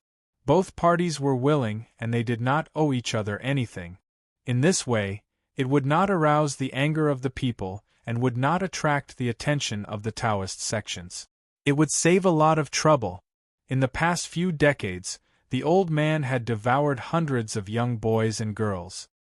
He had already completed half of the 1,000 young boys. As for the source of the money, the old man naturally had his own way. The old man was not good at anything except for his lust. Every time he met a beautiful woman, he would use a sleeping incense to knock her out. After ravaging her, he would sell her to the rich families or brothels. Not only could he satisfy his beast desires, but he could also get the money to buy young boys and girls. It could be said that he killed 2 birds with 1 stone. It was also because the bottleneck was close at hand that the old man did not do anything to Akatsuki. He just wanted to feast his eyes. Seeing that the white donkey was split in half by him, Yi Fan, who was on the ground, was a little surprised. He had originally thought that the flaming sword arc from the departing fire sword would be sucked away by the old man using the same trick as before. He had never thought that the old man would be so afraid of the departing fire sword that he was even willing to abandon his mount. It seemed that the fire sword was the nemesis of the magic gourd. Yi Fan looked at the ever-flame sword in his hand and a smile appeared at the corner of his mouth. The old man had a secret treasure, but so did he. That brat! The old man, who was floating in Yikong, pointed at Yi Fan and said angrily, "You killed my mount. How can this old man let you go? Whatever moves you have, come at me." Yi Fan held the sword with one hand and imitated the old man's tone. "Ignorant brat, this old man will deal with you today," the old man said angrily. He put both his index fingers in his mouth and whistled. Shio, the whistle was sharp and loud. In the silent night, it was extremely ear-piercing. Yi Fan narrowed his eyes and frowned. He did not know what kind of sorcery this old man was going to use. Flap, flap, the sound of wings flapping. Squeak, squeak, squeak, the sound of sharp teeth chattering. Whoosh, as the old man's whistle became sharper and sharper, countless black shadows gathered from all directions in the sky rapidly. When he saw what the black shadows were, Yi Fan felt his scalp go numb. What was flapping and roaring in the night sky was none other than thousands of bats that blotted out the sky and covered the earth. The biggest bats were 5 feet long and the smallest ones were the size of a palm. They were densely packed and covered the starlight in the sky instantly. Kill. After the bats had gathered, the old man gave the order to kill. Swoosh, swoosh, swoosh, swoosh. After the bats received the old man's order, they spread their wings and bared their white teeth. They stared at Yi Fan with bloodshot eyes and swooped down. "You overestimate yourselves." Yi Fan narrowed his eyes and activated the fire sword in his hand. He swung it at the bats. Whoosh, a gigantic dragon-shaped flame surged out from the dazzling red fire sword. The dragon-shaped flame was 9 feet thick and more than 10 feet long. Its golden eyes were glaring, and it swung its tail menacingly. The 4 claws of the fire dragon moved through the air and went straight for the bats. Whoosh, the dragon-shaped flame rose up and rushed into the bats' camp. The fire dragon turned its head and coiled its body. Its head and tail were connected, and it circled around the bats' camp at high speed. Squeak, squeak, squeak, squeak, squeak. Wherever the fire dragon passed, the bats' squeak could be heard. Whoosh! In the blink of an eye, the dense bats' camp was burned by the flames around the fire dragon. They turned into countless black ashes and scattered to the ground. Boundless heaven and earth, collect heaven and earth. When all the bats turned into ashes, the old man's roar came from the sky. Through the ashes Yi Fan saw the old man. At this time, the old man held the gourd in his hand up high with the bottom facing the sky and the mouth facing down. The mouth of the gourd flashed with golden light. Whoosh! As the old man finished speaking, a golden cyclone rushed out from the mouth of the gourd. The golden cyclone spun at high speed like a whirlpool. Whoosh! Once the cyclone appeared, a violent storm rose and sand and stones flew. Walala! All the stones on the ground, as well as the steel shavings and iron powder, flew toward the mouth of the gourd. In the blink of an eye, they were all sucked into the gourd. Kacha!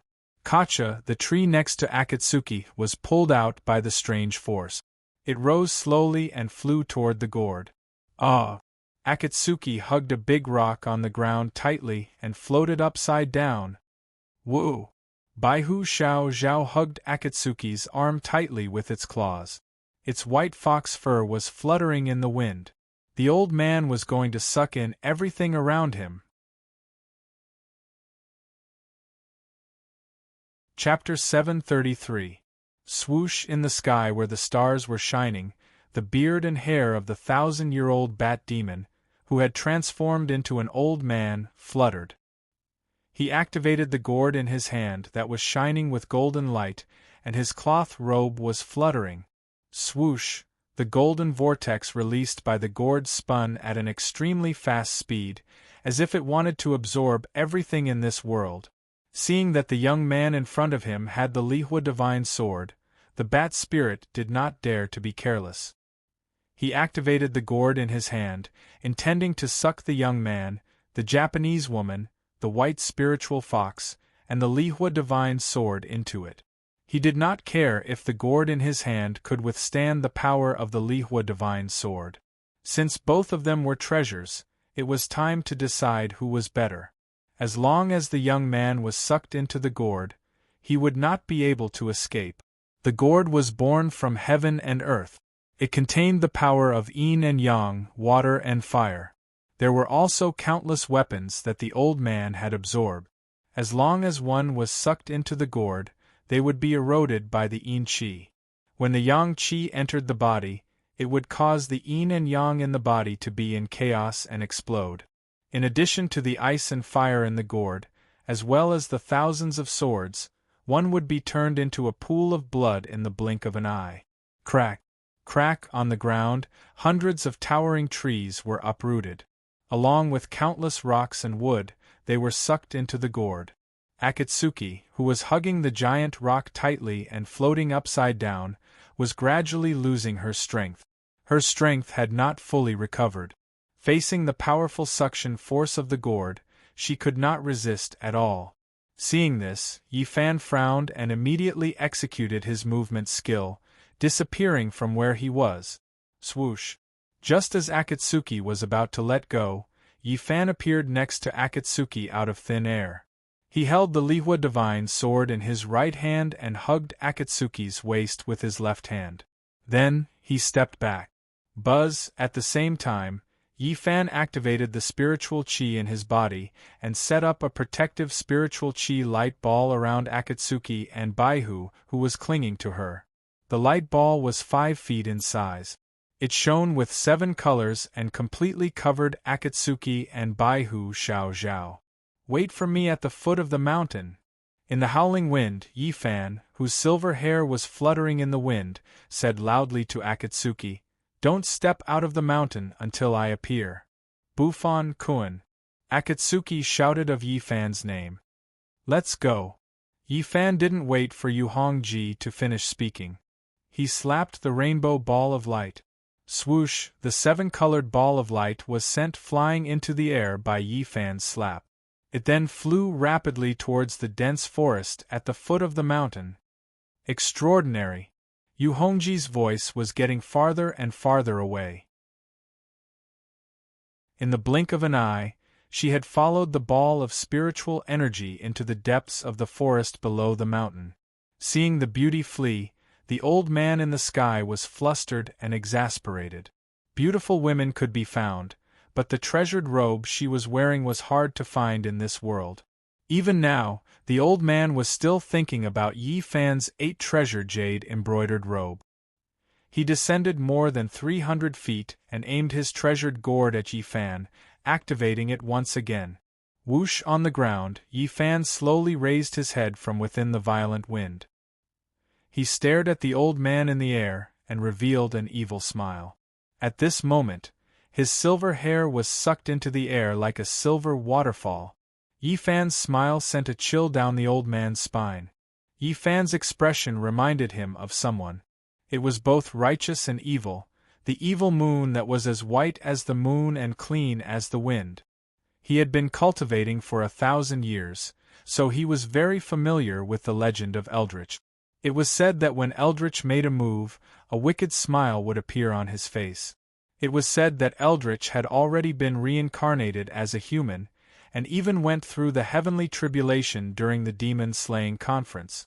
Could it be that this young man was the reincarnation of Eldritch? I can't be that unlucky, right? Just as the old man was feeling suspicious, Yi Fan made his move. Swoosh. Yi Fan tapped the ground with his toes and used his movement technique. Instead of retreating, he moved forward. Swoosh. Yi Fan instantly turned into a ray of white light and charged into the treasured gourd in the old man's hand along with the strong wind. This scene caused the old man who was floating in the air to be stunned on the spot, and he was completely dumbfounded. What is this young man trying to do? Why is he moving forward instead of retreating? All the experts he had met in the past had tried their best to avoid his treasured gourd, but this young man did the opposite and took the initiative to enter the gourd. This was the first time he had seen such an evil thing in the past 1,000 years. However, although the old man was shocked, his hands did not stop moving. Seeing that the young man had rushed into the gourd, the old man blocked the gourd. Heaven had you, but you didn't want to leave. Hell had no door, so since you want to die, this old man will fulfill your wish. The old man thought to himself. He closed his eyes and held the gourd in one hand. Then, he made a spell with the other hand and started to chant. Buzz, the gourd emitted a dazzling golden light. He was activating the yin and yang qi, the power of water and fire, and the sword forest in the gourd to kill Yi Fan. Buzz. Buzz in the gourd, a red light flashed, a white light shone, and a dazzling golden light shone. Black gas filled the air, and all kinds of lights flickered unpredictably. Yi Fan floated in the gourd and opened all his senses. He held the leaf fire in his hand and was on high alert. The flickering light illuminated Yi Fan's face, causing it to flicker between light and darkness. It was the first time in his life that he was in a secret treasure in the gourd. He focused his vision and looked around. Yi Fan furrowed his brows when he took a look at it. Around him, other than the various colors of light and the rising fog, nothing else could be seen. At this moment, he was in an environment that was like nothingness. Seeing this, Yi Fan tightened his grip on the ever-flame sword in his hand and circulated his spiritual energy, forming a protective ball of light around him. Buzz, the protective light ball flowed with 7 colors and shone brightly. Yi Fan activated the protective light ball and slowly floated forward. The reason why he didn't advance and instead retreated and entered the gourd was not to show how powerful he was or how high his cultivation was, but for 2 things. First, to find the jade pendant that the crown prince carried around with him. After meeting the elder, Yi Fan had used his spiritual energy to sense the jade pendant with the crown prince's aura. However, after sensing the elder and the white donkey from top to bottom, inside and out, he didn't find the jade pendant with supreme power. After seeing the power of the gourd in the elder's hand, Yi Fan concluded that the jade pendant must have been kept in the gourd by the elder. Second, to destroy the gourd. One of the main reasons why the old man was so difficult to deal with was because he had a treasure that could attack, defend and release at will. If he did not have this treasure, Yi Fan would have killed him long ago.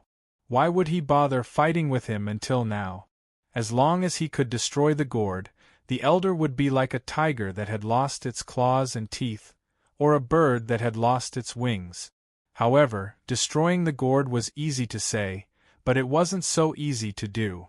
The elder's spells and the gourd's magical effects made it difficult for him to find a flaw.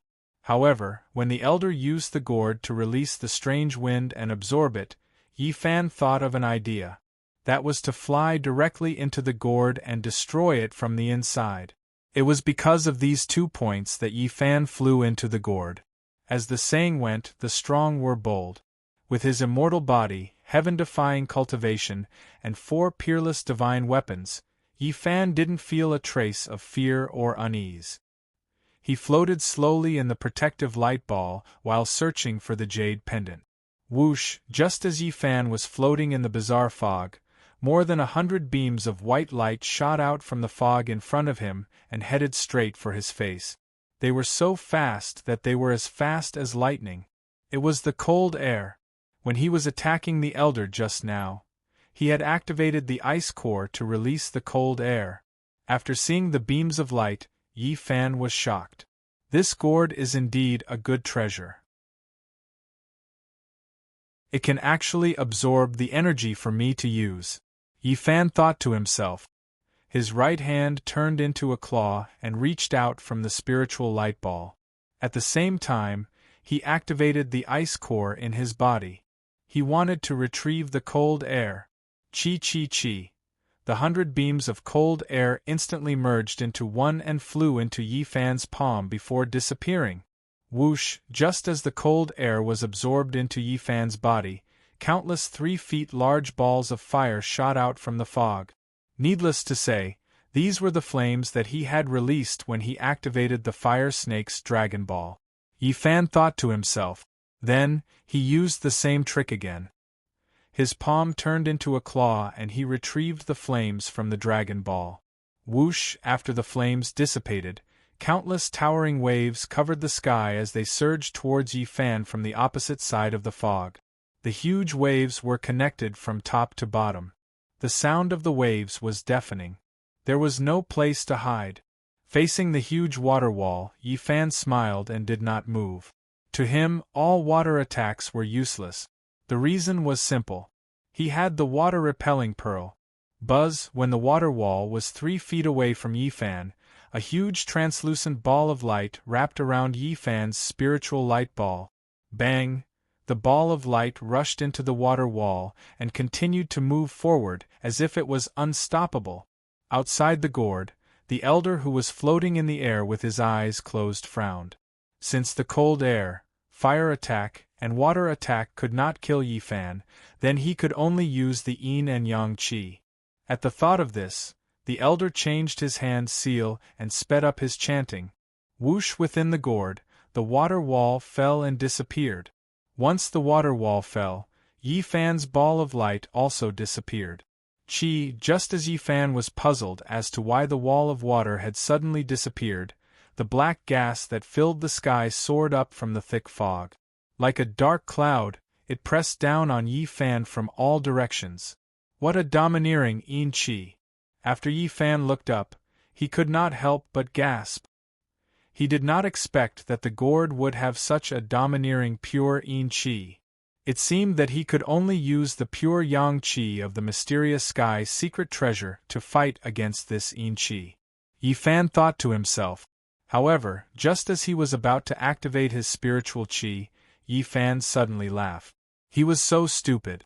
Why would he use spiritual qi to fight against this pure yin qi? Didn't he have the yin-yang ghost seal with him? Chapter 734. As Yi Fan thought of this, he took out the yin-yang ghost seal. Ever since he got the seal, Yi Fan had not used the power of the seal. Today was the perfect time to test it out. At this time, the pure yin qi was less than 10 feet away from Yi Fan. It was as if a dark cloud was pressing down on him. Yi Fan held the yin-yang imperial seal that was surrounded by yin qi in his hand. With a thought, he turned the seal upside down. This treasure seal could be activated to release and activated to withdraw. It could be retracted and released at will. Buzz, as soon as Yi Fan thought of this, the yin-yang ghost seal lit up and shone brightly. Swoosh, the pure yin qi above Yi Fan's head was shot by the black light of the seal. Instantly, it condensed into a black pillar of smoke and flew into the yin-yang ghost seal. Seeing this, Yi Fan, who was holding the seal, was overjoyed. This seal was indeed very useful. It was not inferior to the old man's treasure gourd. You have the Zhang Liang strategy, I have the crossing wall ladder. You have the Qianquan gourd, I have the yin-yang ghost seal. Qi. After the time it took to drink a cup of tea, the pure yin qi was completely absorbed by the yin-yang ghost seal in Yi Fan's hand. After absorbing the pure yin qi, the yin-yang ghost seal became even more radiant and dazzling. In the night sky, fine beads of sweat appeared on the old man's forehead. He had already sensed the treasure in Yi Fan's hand that was inside the treasure gourd. The treasure contained an endless amount of pure yin qi that could be retracted and released at will. The pure yin qi in the treasure gourd was completely absorbed by the treasure. Where did this silver-haired kid come from? How did he get so many treasures? The old man could not figure it out no matter how hard he thought. Ever since he had gained intelligence, this was the first time he had encountered such a difficult opponent. Today, I will fight you to the death. The old man made up his mind and activated the pure yang qi in the treasure gourd. Buzz, within the gourd, countless rays of golden light shot out from the dense mist beneath Yi Fan's feet and shone in all directions. A tyrannical pure yang qi soared into the air. Whoosh, the 10,000 streaks of golden light were extremely fast, and in the blink of an eye, they had completely engulfed Yi Fan and his protective rainbow light sphere. In the blink of an eye, everything in the gourd turned into a dazzling gold. Within the protective light sphere, Yi Fan laughed like a child. Since this treasure seal was called the yin-yang ghost seal, naturally there would be yin and yang. The yin was the ghost seal, and the yang was the qilin. If the ghost seal could absorb pure yin qi, then the qilin could naturally absorb pure yang qi. Fire Kirin, wake up. I need your help, Yi Fan said with a smile as he looked at the fire Kirin on the yin-yang ghost seal. Buzz, as soon as Yi Fan finished speaking, the fire Kirin lying on the yin-yang ghost seal instantly opened its eyes and shot out a red glow. Ting! After the fire Kirin opened its eyes, raging flames suddenly rose from its body. The dragon's head, the antlers of a deer, the eyes of a lion, the back of a tiger, the waist of a bear, the scales of a snake, the hooves of a horse, and the tail of an ox. The qilin that was completely black a moment ago had now completely turned into a fiery red color. Within the raging flames, the fire Kirin shook its majestic dragon's head and shook its rattling scales. It slowly stood up from the yin-yang ghost seal and looked at Yi Fan in high spirit. Here, I'll leave the pure yang qi outside to you. Yi Fan pointed at the dazzling golden light outside the protective light sphere and smiled at the fire Kirin in his palm. The fire Kirin turned its dragon's head and looked outside the light sphere. How is it? Can you do it? Yi Fan asked the fire Kirin in his palm. The fire Kirin nodded lightly, then arched its body and jumped down from the yin-yang ghost seal. It jumped out of Yi Fan's spiritual light sphere. After jumping out of the light sphere, the fire Kirin let out a soft roar. Its body instantly expanded and turned into a huge Kirin that was more than 9 feet tall and more than 3 feet long. Its body was enveloped by a fiery light, and its body was surrounded by raging flames. Spiritual energy radiated in all directions, and it was extremely majestic. Roar! The fire Kirin that was surrounded by raging flames stepped in the air with its 4 hooves. With a swing of its tail, it raised its head and let out a roar. Along with the fire Chilin's roar, countless golden rays of light shot out from the gaps between the scales on its body. Tens of thousands of rays of light, thousands of auspicious chi. Huff! After the roar, the fire Kirin opened its huge mouth and started to suck in the golden pure yang qi from the gourd. Whoosh! Countless golden rays of light gathered from all directions and surged into the fire Kirin's huge mouth. The fire Kirin shook its huge dragon head and sucked in the pure yang qi. As it continued to suck in the pure yang qi, the fire Kirin's body started to grow bigger and bigger. The raging flames on its body also started to burn brighter and brighter.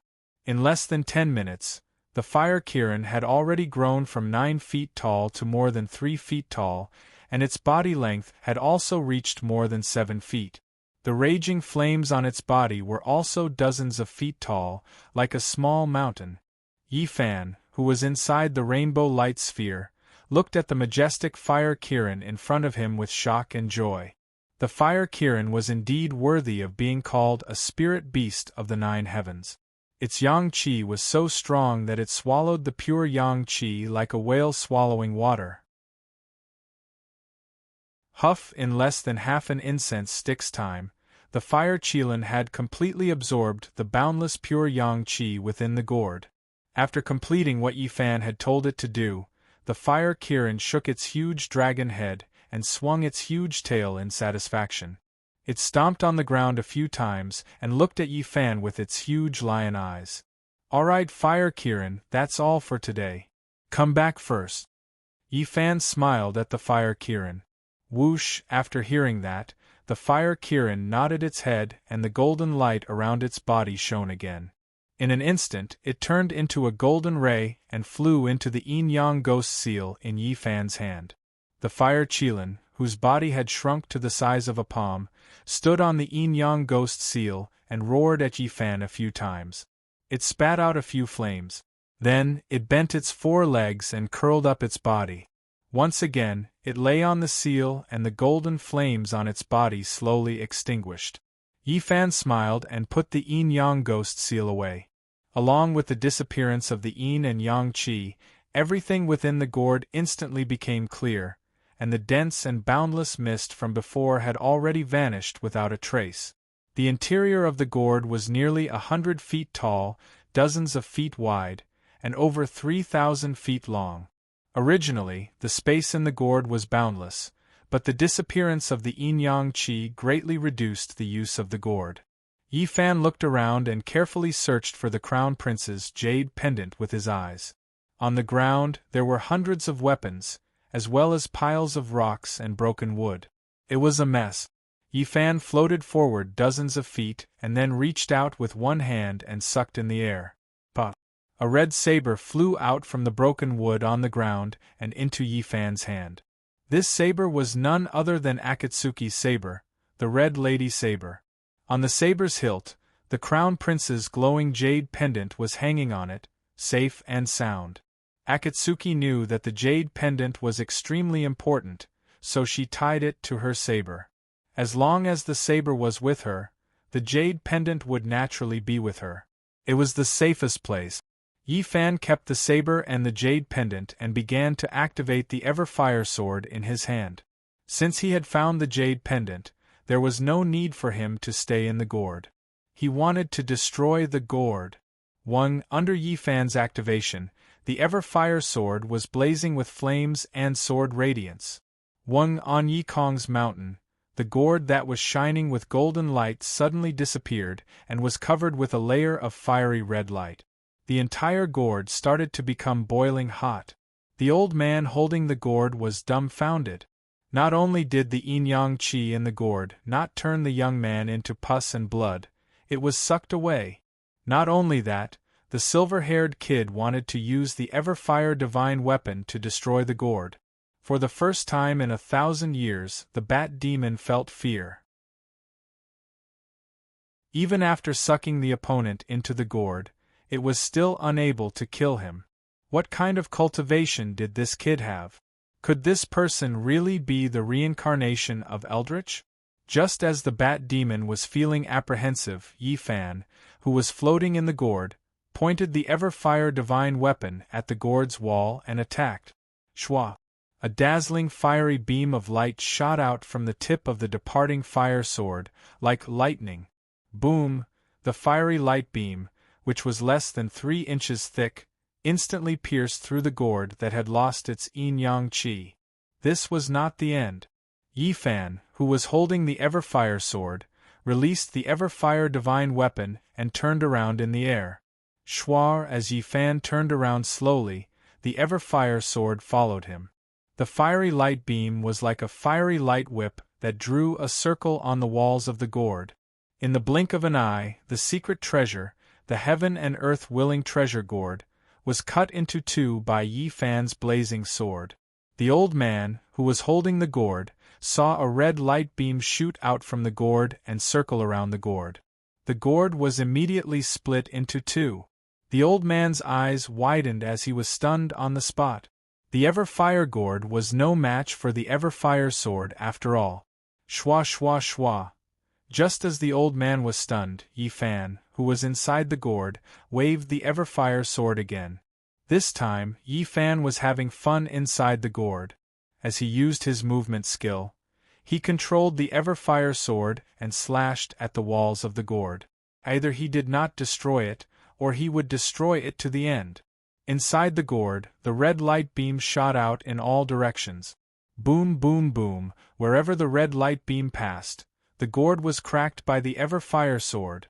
After Yi Fan was having fun, he released all the spiritual energy that he had gathered on the 7-colored protective sphere. The gourd, which had lost its yin and yang qi, could not withstand the impact of Yi Fan's domineering spiritual energy. Boom! Under the impact of Yi Fan's spiritual energy, the ever-fire gourd, which the old man had always been proud of, shattered into pieces. Countless pieces of the gourd flew in the air and fell to the ground. The old man's mouth was ajar. He was in disbelief, as if he was in a dream. Shwa! Yi Fan, who was holding the ever-fire sword, appeared in front of the old man. Bang! Yi Fan raised his leg and kicked the old man's chest. Puff! The old man spat out a mouthful of blood and fell to the ground at high speed. Yi Fan had used nearly 30% of his strength in this kick, which severely injured the old man's internal organs. He did not kill the old man directly. Chapter 735. Bang! The heavily injured old man plummeted from the sky and crashed heavily onto the ground. In fact, with the old man's cultivation of 1,000 years, he shouldn't be so weak. However, as the saying goes, there is no story without coincidences. At this moment, he was at a critical juncture in his cultivation. During this period, he couldn't get close to women or forcefully activate his spiritual qi. Otherwise, his internal organs would be burned to death. Because of this, the old man had been using the gourd and talisman to deal with Yi Fan. After the gourd was destroyed, the old man was prepared to attack Yi Fan with his Taoist magic to protect himself. However, although talisman was powerful, it had a fatal flaw. It required a certain amount of time to activate and was suitable for long-range attacks. However, the old man didn't have either of these prerequisites. After Yi Fan destroyed the gourd, the old man was so close to the old man that he didn't have time to recite spells or draw talismans. In addition to Yi Fan's ghostly movement technique and domineering strength, the old man did not even have the ability to parry, let alone fight back. Cough, cough, cough. After the old man fell to the ground, he began to cough violently and spat out mouthfuls of blood from time to time. He tried to get up from the ground several times but to no avail. Before this, he, who was proficient in the art of divination, had a vague feeling that he was going to face a disaster. However, he didn't take it seriously because he had a secret treasure.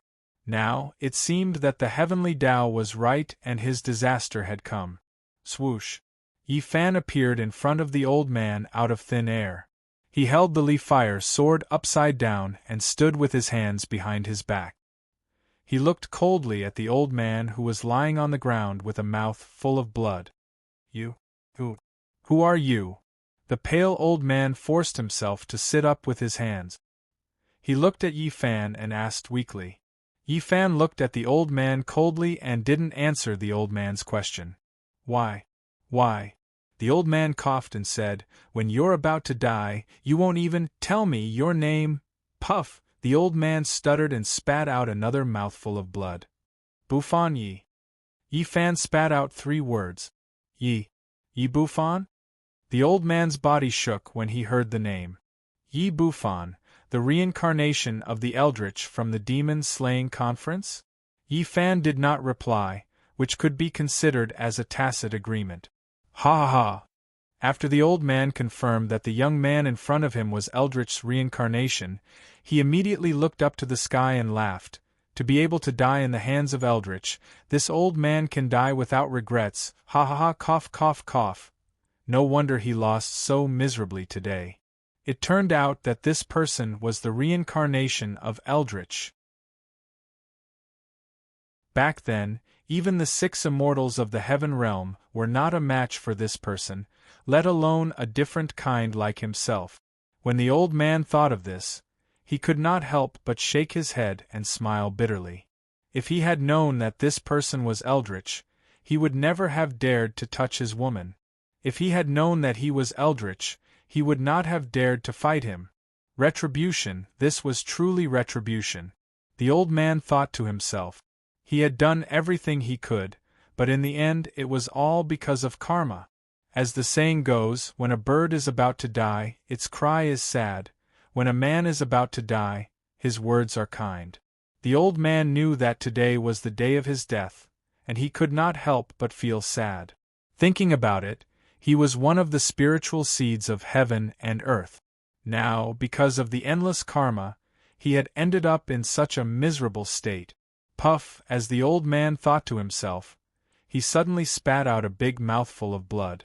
Buzz, as he spat out the blood, a layer of soft white light suddenly appeared on the old man's body. Whoosh, within the white light, the old man's body gradually began to distort. A pair of ears gradually grew out of the old man's head, and his mouth slowly protruded out. His legs turned into thick beast legs, and his feet turned into sharp claws. His arms turned into a pair of huge wings that were more than 9 feet long.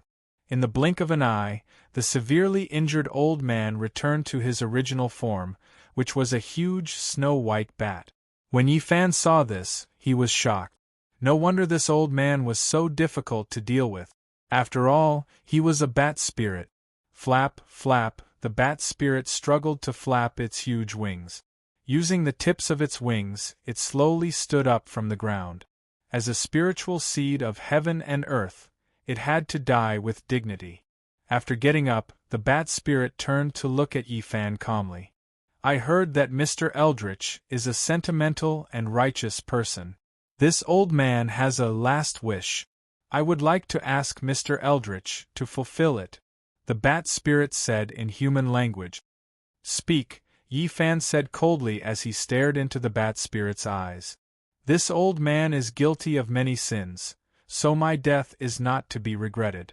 However, this old man's mount, Schwerer, has always been loyal and devoted to me ever since it started following this old man. It was willing to be my servant. However, this old man was afraid of death and abandoned Schwerer, causing it to die tragically under Mr. Li's fire sword. The old man's eyes were red as he spoke. This old man has let it down, and it is too late for regrets. After I die, could Mr. please ask a senior monk to expiate its sins and let it enter the cycle of reincarnation? Mr. Eldritch's kindness, this old man will repay you in the next life. Yi Fan frowned when he heard that.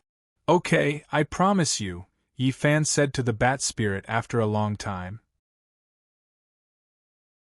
Thank you, Mr. Eldritch, the bat spirit said in human language in a hoarse voice. You may begin. Yi Fan did not speak. He turned around and walked slowly to Akatsuki, who was standing not far away. Buzz Yifan stretched out one hand, and with a flash of light, Akatsuki's red princess saber, which was tied to the crown prince's jade pendant, appeared in his hand out of thin air. "It's up to you to decide whether to kill or keep it," Yifan said calmly as he handed the saber to Akatsuki. Yu Hongji, who was wearing an 8-treasured jade-embroidered robe, reached out her jade-like slender hand. She gritted her teeth and single-handedly took the saber Yifan handed over. She brushed past Yifan and walked toward the bat spirit step by step. Swish.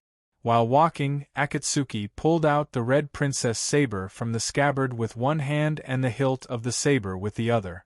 The red princess saber was snow-white and the hilt was blood-red. It shone with a cold light and gave off an eerie aura. Akatsuki dragged the saber with one hand and came in front of the bat spirit. She glared at the bat demon, her chest heaving up and down violently. The bat spirit closed its eyes and waited for its death. Yifan, who was standing aside, calmly turned his back to Akatsuki.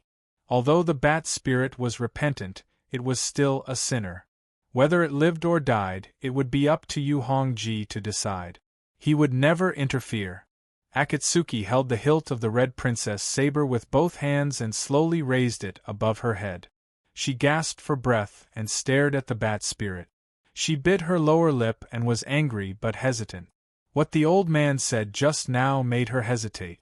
If she killed the bat spirit, she would get her revenge for the humiliation she had suffered. However, the remorseful spirit would not have the chance to walk on the right path.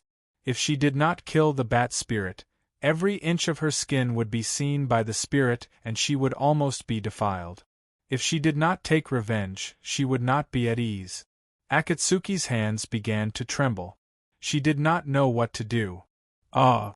Akatsuki, who was hesitant, screamed. She closed her eyes and slashed down with the saber in her hand. Swish! The cold light of the saber flashed. Puff! A column of blood splattered. It was red and dazzling. Yifan, who had turned around, raised his eyebrows and was slightly surprised. The bat spirit's breath did not disappear.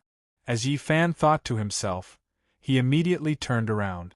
3 feet in front of him, Akatsuki was holding the bloody red princess saber and gasping for breath. The bat spirit, which was as tall as a person, had a painful look on its face and was about to fall to the ground. On its shoulder, blood was gurgling out of the saber. On the ground, a huge white bat wing could be seen. Akatsuki did not kill the bat spirit. Instead, she cut off one of its wings. Lady Hongji. The bat demon spoke in human language and said to Yu Hongji with a painful expression, You are. He was ready to die on the spot, but he did not expect that Akatsuki did not kill him. Don't let me see you again. Go away. Go away. Akatsuki roared at the bat spirit. The bat spirit was stunned. Akatsuki let it go. It slowly turned its head and looked at Yifan. Go away, Yifan said calmly to the bat spirit. If I see you doing evil again, I will hunt you down and kill you. The bat spirit's eyes turned red when it heard that. Ever since it had grown up, it had killed countless people and had never shown a trace of mercy. Now that it had been spared, it had personally experienced the preciousness of life and the happiness of surviving a calamity. Go away. Do you hear me? Go away. Akatsuki roared at the bat spirit, tears bursting out of her eyes. I will pay for all the sins I have done. I will repay the kindness of not killing me. The bat spirit said as it knelt on the ground and kowtowed 3 times to Akatsuki and Yifan. Akatsuki suddenly turned her back to the bat spirit. Although she did not kill the bat spirit, she did not accept the bat spirit's confession. Yifan looked at the bat spirit, who had lost one of its wings, and did not speak. After kowtowing, the bat spirit staggered to its feet. It glanced at the golden gourd fragments on the ground, and then used the tip of its other wing to draw a golden talisman on the ground. The talisman was 10 feet in radius and shone with golden light. After the talisman was drawn, the bat spirit leaped toward it. Whoosh, the golden light of the talisman burst out, and the bat spirit's huge body disappeared in the golden light. Clang! Akatsuki's sword fell from her hand and fell to the ground. Her body went limp, her eyes closed, and she fell to the ground. Her weak body and violent emotional fluctuations caused her to faint again. Whoosh! Seeing this, Yi Fan's shadow flashed and caught Akatsuki before she fell to the ground. Hongji! Hongji! Yi Fan shook Akatsuki in his arms and shouted. She is fine. She just fainted. You don't have to worry. Just as Yi Fan was about to continue the spiritual power for Akatsuki and wake her up, a woman's voice came from the sky. The woman's voice was mellow and pleasant, and it was very comfortable to listen to. Yi Fan, who was holding Akatsuki in his arms, suddenly looked up and asked with a frown, "Who is it?" In the sky, a woman dressed in colorful clothes stepped on auspicious clouds and floated down. The woman looked to be in her 30s. Her face was like a peach petal, and her eyes were like the cold moon. Her lips were red, her teeth were white, and her skin was smooth.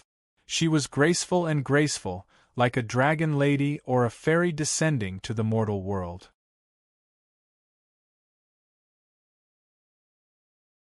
Chapter 736.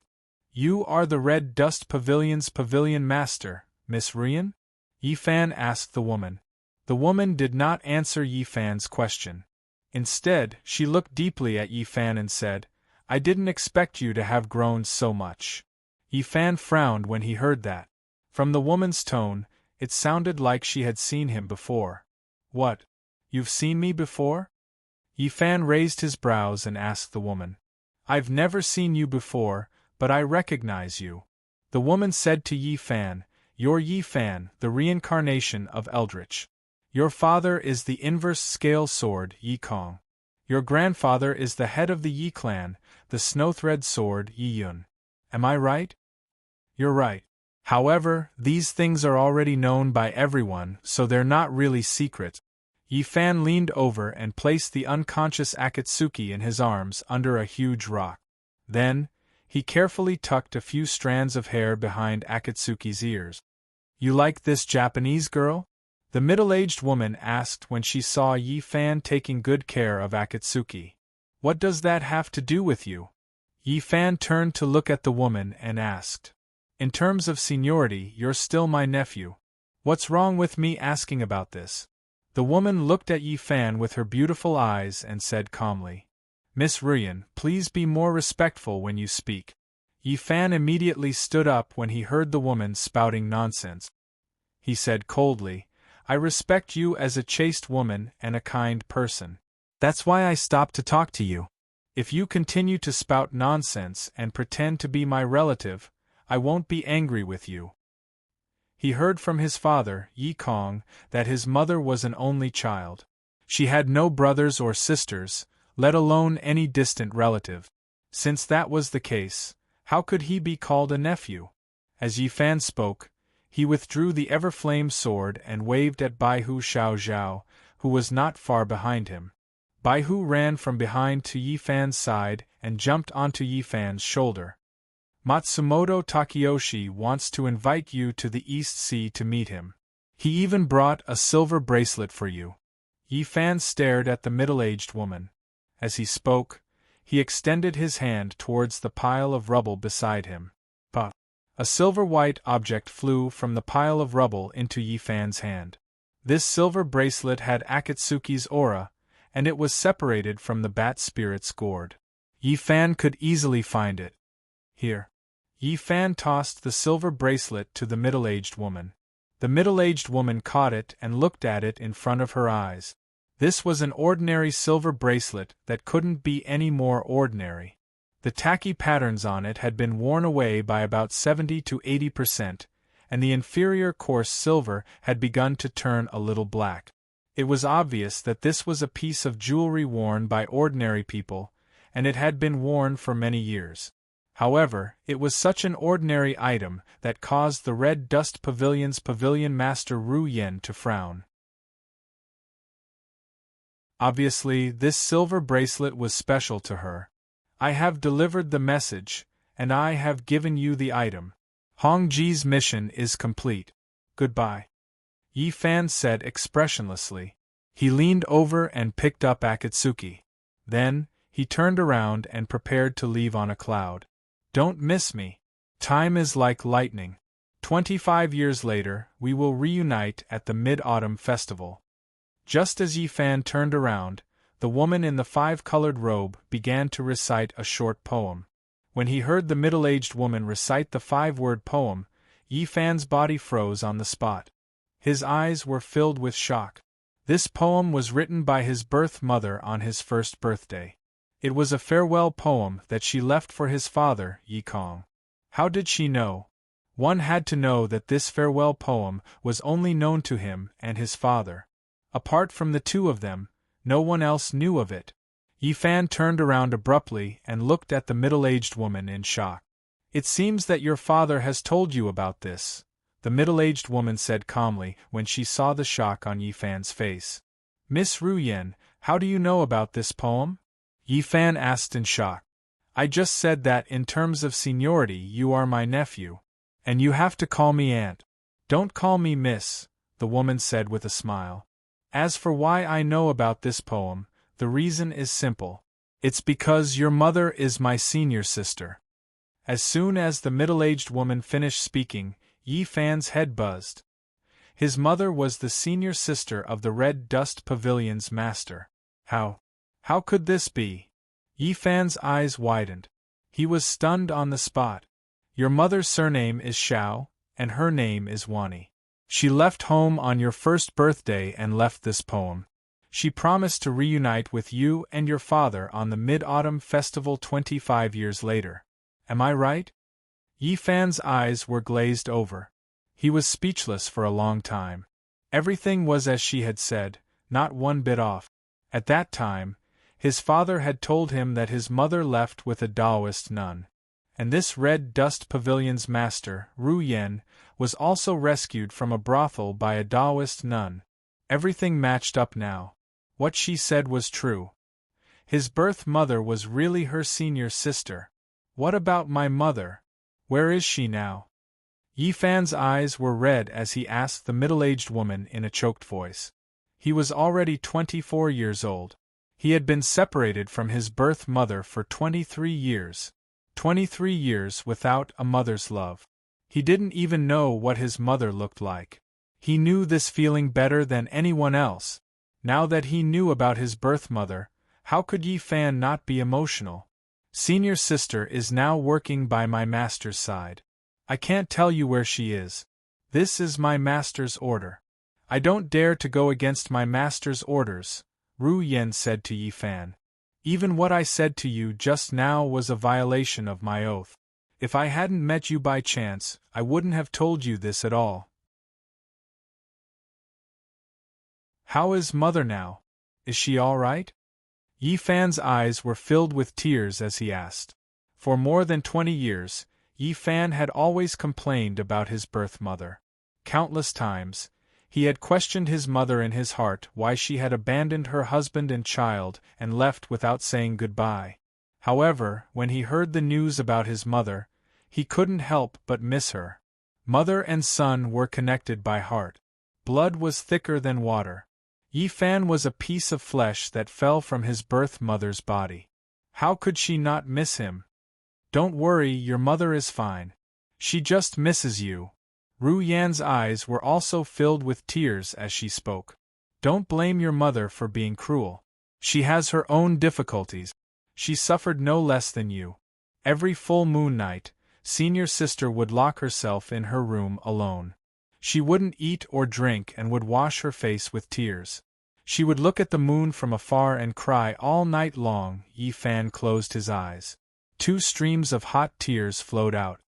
There's still one more year. Ru Yen used her long sleeve to wipe the tears in her eyes. She smiled and said, in 1 more year, the 3 of you will be reunited. At that time, you will understand everything. I can't tell you the truth yet.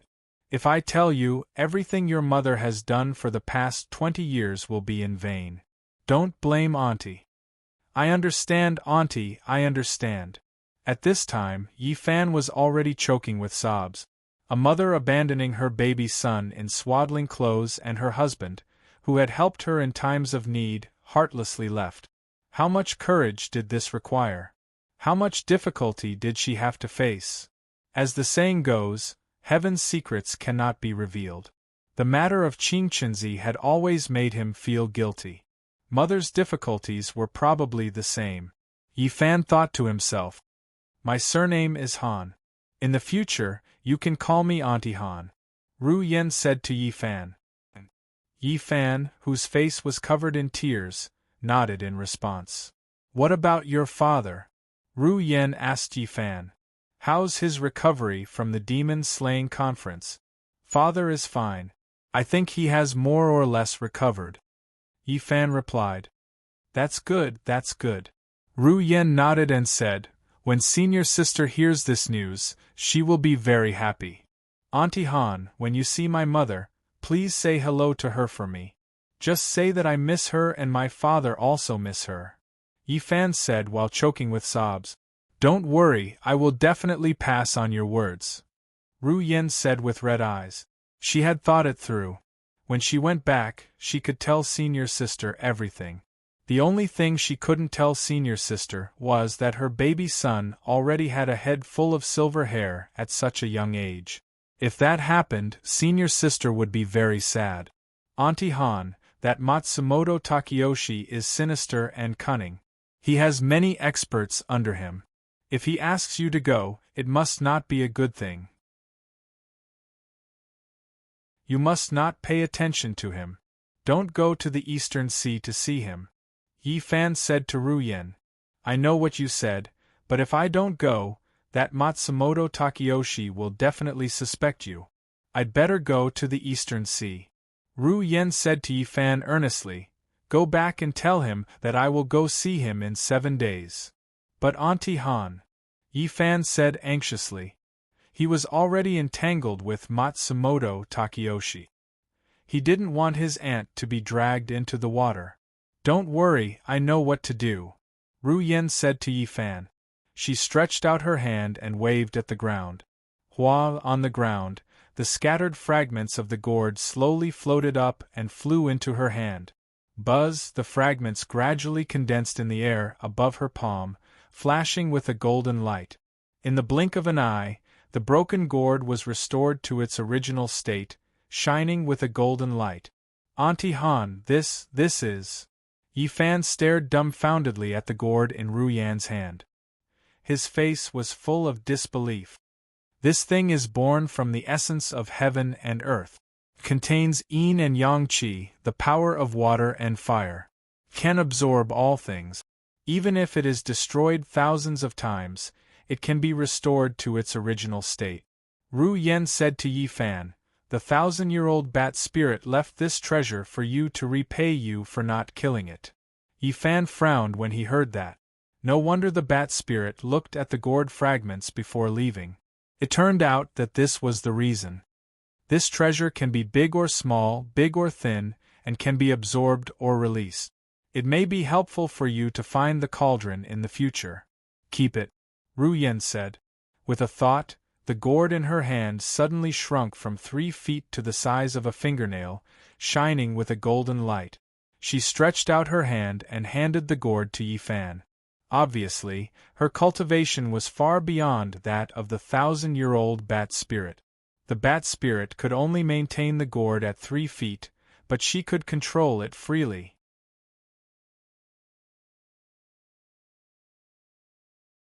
Chapter 737. When Ru Yen heard Yi Fan's words, she was stunned at first, then she smiled. "If you didn't mention it, I would have forgotten," Ru Yen smiled. "I'll leave this treasure with me for the time being." As she said this, she pinched the gourd that had already shrunk to the size of a fingernail, then stretched out her slender jade finger and gently swiped at the gourd. Brush, a hair-thin golden rope of light snaked out from her fingertips and gently tied to the top of the gourd. After tying it, Ru Yen put the gourd on her neck. The golden gourd matched with the 5-colored dress on Ru Yan's body, but it didn't lose its delicate elegance. It's getting late, Aunt Han. I have to take Hong-ji back to the East Sea. If I'm late, Matsumoto Takeyoshi will be suspicious. Yi Fan said to Ru Yen. Akatsuki's task had already exceeded the scheduled time, so if she didn't return, Matsumoto Takeyoshi would send someone to investigate this matter. You're right, it's getting late. You should return to the East Sea. Ru Yen said to Yi Fan, remember, what you and I talked about today, don't tell a third person, not even your father, understand? I understand, Aunt Han. Yi Fan nodded. There's no time to lose. Hurry up and leave. As Ru Yen spoke, she took a string of sparkling and translucent purple crystal beads from her hair. She extended her hand and handed it to Yi Fan. Take this beads. If you need me, you can take this beads and walk around the brothels. Within 2 hours, I will appear and look for you. Thank you, Aunt Han. Yi Fan took the beads and put them in his arms. It's not good to stay here for a long time, go quickly. Ru Yen looked at Yi Fan lovingly and said, Well, Aunt Han, take care of yourself, and say hello to Mother for me, I'm leaving. Yi Fan said while chanting the incantation and using the cloud riding technique. Whoosh! Yi Fan's feet were surrounded by clouds as he slowly flew into the sky. Senior sister, you're really lucky to have such a filial son. You don't have to worry about not being able to escape the sea of suffering in the future and reunite with your family. Looking at the auspicious clouds gradually disappearing into the horizon, Ru Yen sighed with emotion and muttered inside the Dojin Palace. Cui Ziwen, who was dressed in a black robe with golden threads, was lazily sitting on a huge and luxurious jade throne with 9 dragons. He held a crystal wine cup in his hand and constantly swirled the purple jade-like grape wine inside. In front of him, the huge transparent crystal wall shone brightly under the illumination of the blazing fire in the fireplace. Outside the crystal wall, a crescent moon hung high in Yikong. From time to time, wisps of clouds floated past the crescent moon. Cui Ziwen was a little tipsy.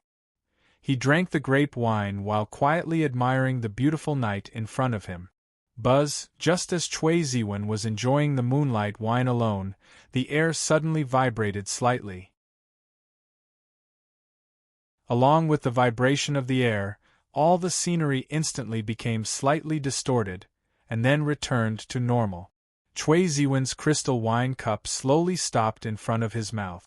Such a strange yet familiar overbearing spiritual pressure. He had instantly guessed the identity of the person who had come. He curved the corner of his mouth, smiled slightly, and continued to drink. Whoosh! A shadow appeared in front of Cui Ziwen out of thin air.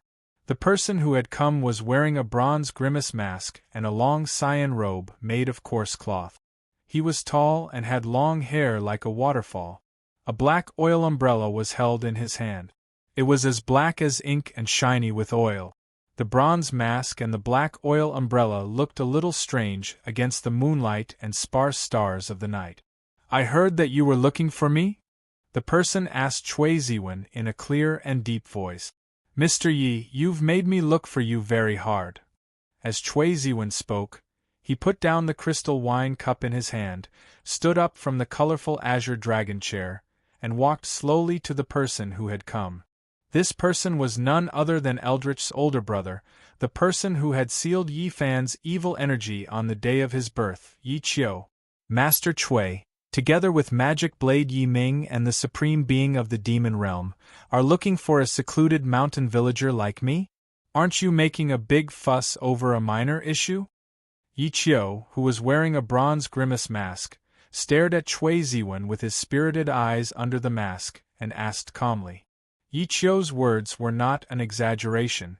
Who in the world would have such a big face that Magic Blade Yi Ming, King of Hell Cui Ziwen, and the Supreme Being of the Demon Realm, Tenmoni, would look for him at the same time? Cui Ziwen smiled, waved his sleeve in front of him, and gently waved it. Whoosh! Specks of golden light flashed, and an exquisitely designed, antique black jade tea table appeared between the two of them. On the tea table there were 2 jade teacups, a jade teapot, and a sandalwood incense burner with smoke curling up. On both sides of the tea table, there were 2 gold-rimmed Phoebe Genon wooden armchairs on the left and right. Mr. Yi is too modest. Mr. Yi does live in seclusion, but you are not some mountain villager. As Cui Ziwen spoke, he extended his hand toward the armchair and said, Mr. Yi, please sit. Yi Qiu looked at Cui Ziwen, then shook his green robe and sat on the armchair. After sitting down, he gently opened the black oilcloth umbrella in his hand. The black umbrella slowly floated up and hovered 3 feet above Yi Qiu's head. What advice does Master Cui have for me? Yi Qiu went straight to the point. Cui Ziwen shook his black robe and sat on the armchair opposite Yi Qiu. He smiled and asked Yi Qiu, Mr. Ye's cultivation is superb, and his techniques are superb. I'm sure you can deduce why I'm looking for you, right? Sect Master Cui is a celestial constellation that descended to the mortal world from the upper realm. No matter how great this Ye's ability is, it is absolutely impossible for this Yi to guess Sect Master Cui's thoughts. Yi Qiu calmly looked at Cui Ziwen opposite him and said indifferently. As soon as Yi Qiu said that, Cui Ziwen was shocked and his pupils constricted instantly. He never thought that Yi Qiu would be able to see through his origins. Other than himself and his mentor, Lu Ji, no one else knew about this. How did Yi Qiu know about this? This person's cultivation was so high that it was unfathomable. Mr. Ye's words are inappropriate. Cui Ziwen's expression did not change. He smiled and said, You said that you can't guess what I'm thinking, but you're directly telling me about my origins. Aren't you contradicting yourself? Master Cui, you're wrong, Yi Qiu said to Cui Ziwen. I only know about Master Cui's origins because someone else told me. I didn't deduce it. Someone else told you? Cui Ziwen furrowed his brows and asked, I wonder which unworldly expert has such a heaven-defying method. The celestial being from the upper realm was a top-secret heavenly mystery. Even the upper realm's golden immortals did not know about it. Who had such great abilities to be able to see through the heavenly mystery? Cui Ziwen really wanted to know who that person was. Who else could tell me such a heavenly mystery? Yi Qiu said calmly. Cui Ziwen was stunned at first, then he shook his head and smiled in relief. Who else could it be but Eldritch Buffon, who had the ability to deduce top-secret heavenly mysteries, and was not afraid of retribution, and had casually revealed this heavenly mystery to Yi Qiu. Master Cui, can you tell me the reason now? Yi Qiu asked Cui Ziwen. His cultivation was indeed unfathomable, and had reached the peak. However, he could not deduce anything about Cui Ziwen, Yi Ming, and Tenmoni. Among the 3 of them, one was the leader of Tsuaming Hall from the celestial being from the heavenly realm, one was the person at the top of the Eagle's Sorrow Peak, and the last one was the supreme being of the Devil Realm. The cultivation of the 3 of them was unprecedented, and was not something that Yi Qiu could deduce. However, the reverse was also true. Although the cultivation of the 3 of them was heaven-defying, they could not deduce anything about Yi Qiu. If they could deduce where Yi Qiu was, then Cui Ziwen would not have to use the power of the entire Tsuaming Hall, Yi Ming would not have to use the power of the celestial being, and Tenmoni would not have to use the 100,000 demon soldiers. Yi Qiu's cultivation was so high that it was not inferior to the 3 of them. After all, he was Eldritch's brother. Eldritch had even taught him the secret technique to seal his own evil energy. One could only imagine how high his cultivation was. Eldritch had lived in this world for 500 years and reincarnated 300 years later. In total, he had lived for 800 years. In other words, Yi Qiu had already lived in this world for more than 800 years. With Eldritch's supreme secret technique and hundreds of years of cultivation, only Eldritch would know how high Yi Qiu's cultivation was. To tell you the truth, the reason why we're looking for you so urgently is because of one thing. We'd like to ask you to reseal the evil qi in your younger brother's body to prevent the evil qi from attacking his heart and causing a repeat of the past. Chui Ziwen directly stated the reason why they were looking for Yi Qiu. However, as soon as Chui Ziwen finished speaking, the bronze-masked Yi Qiu threw his head back and laughed uproariously. Ha ha ha! Yi Qiu laughed maniacally. Why are you laughing, Mr. Yi? Chui Ziwen asked Yi Qiu. He did not think that this was funny at all. I'm laughing at you, Master Chui, Yi Qiu said as he stopped laughing and looked at Chui Ziwen. Laughing at me? Chui Ziwen did not understand what he meant and asked with a frown. Master Chui used his secret technique to break the first seal on my third brother's body. Now, you want me to reseal him? Yi Qiu asked Chui Ziwen. He laughed and said, Master Chui was the one who broke the seal, and Master Chui was the one who resealed it. Why doesn't Master Chui find this funny? Chui Ziwen was stunned at first, then he laughed. Mr. Yi is right. I was the one who broke Brother Ye's first seal, but I had no other choice at the time.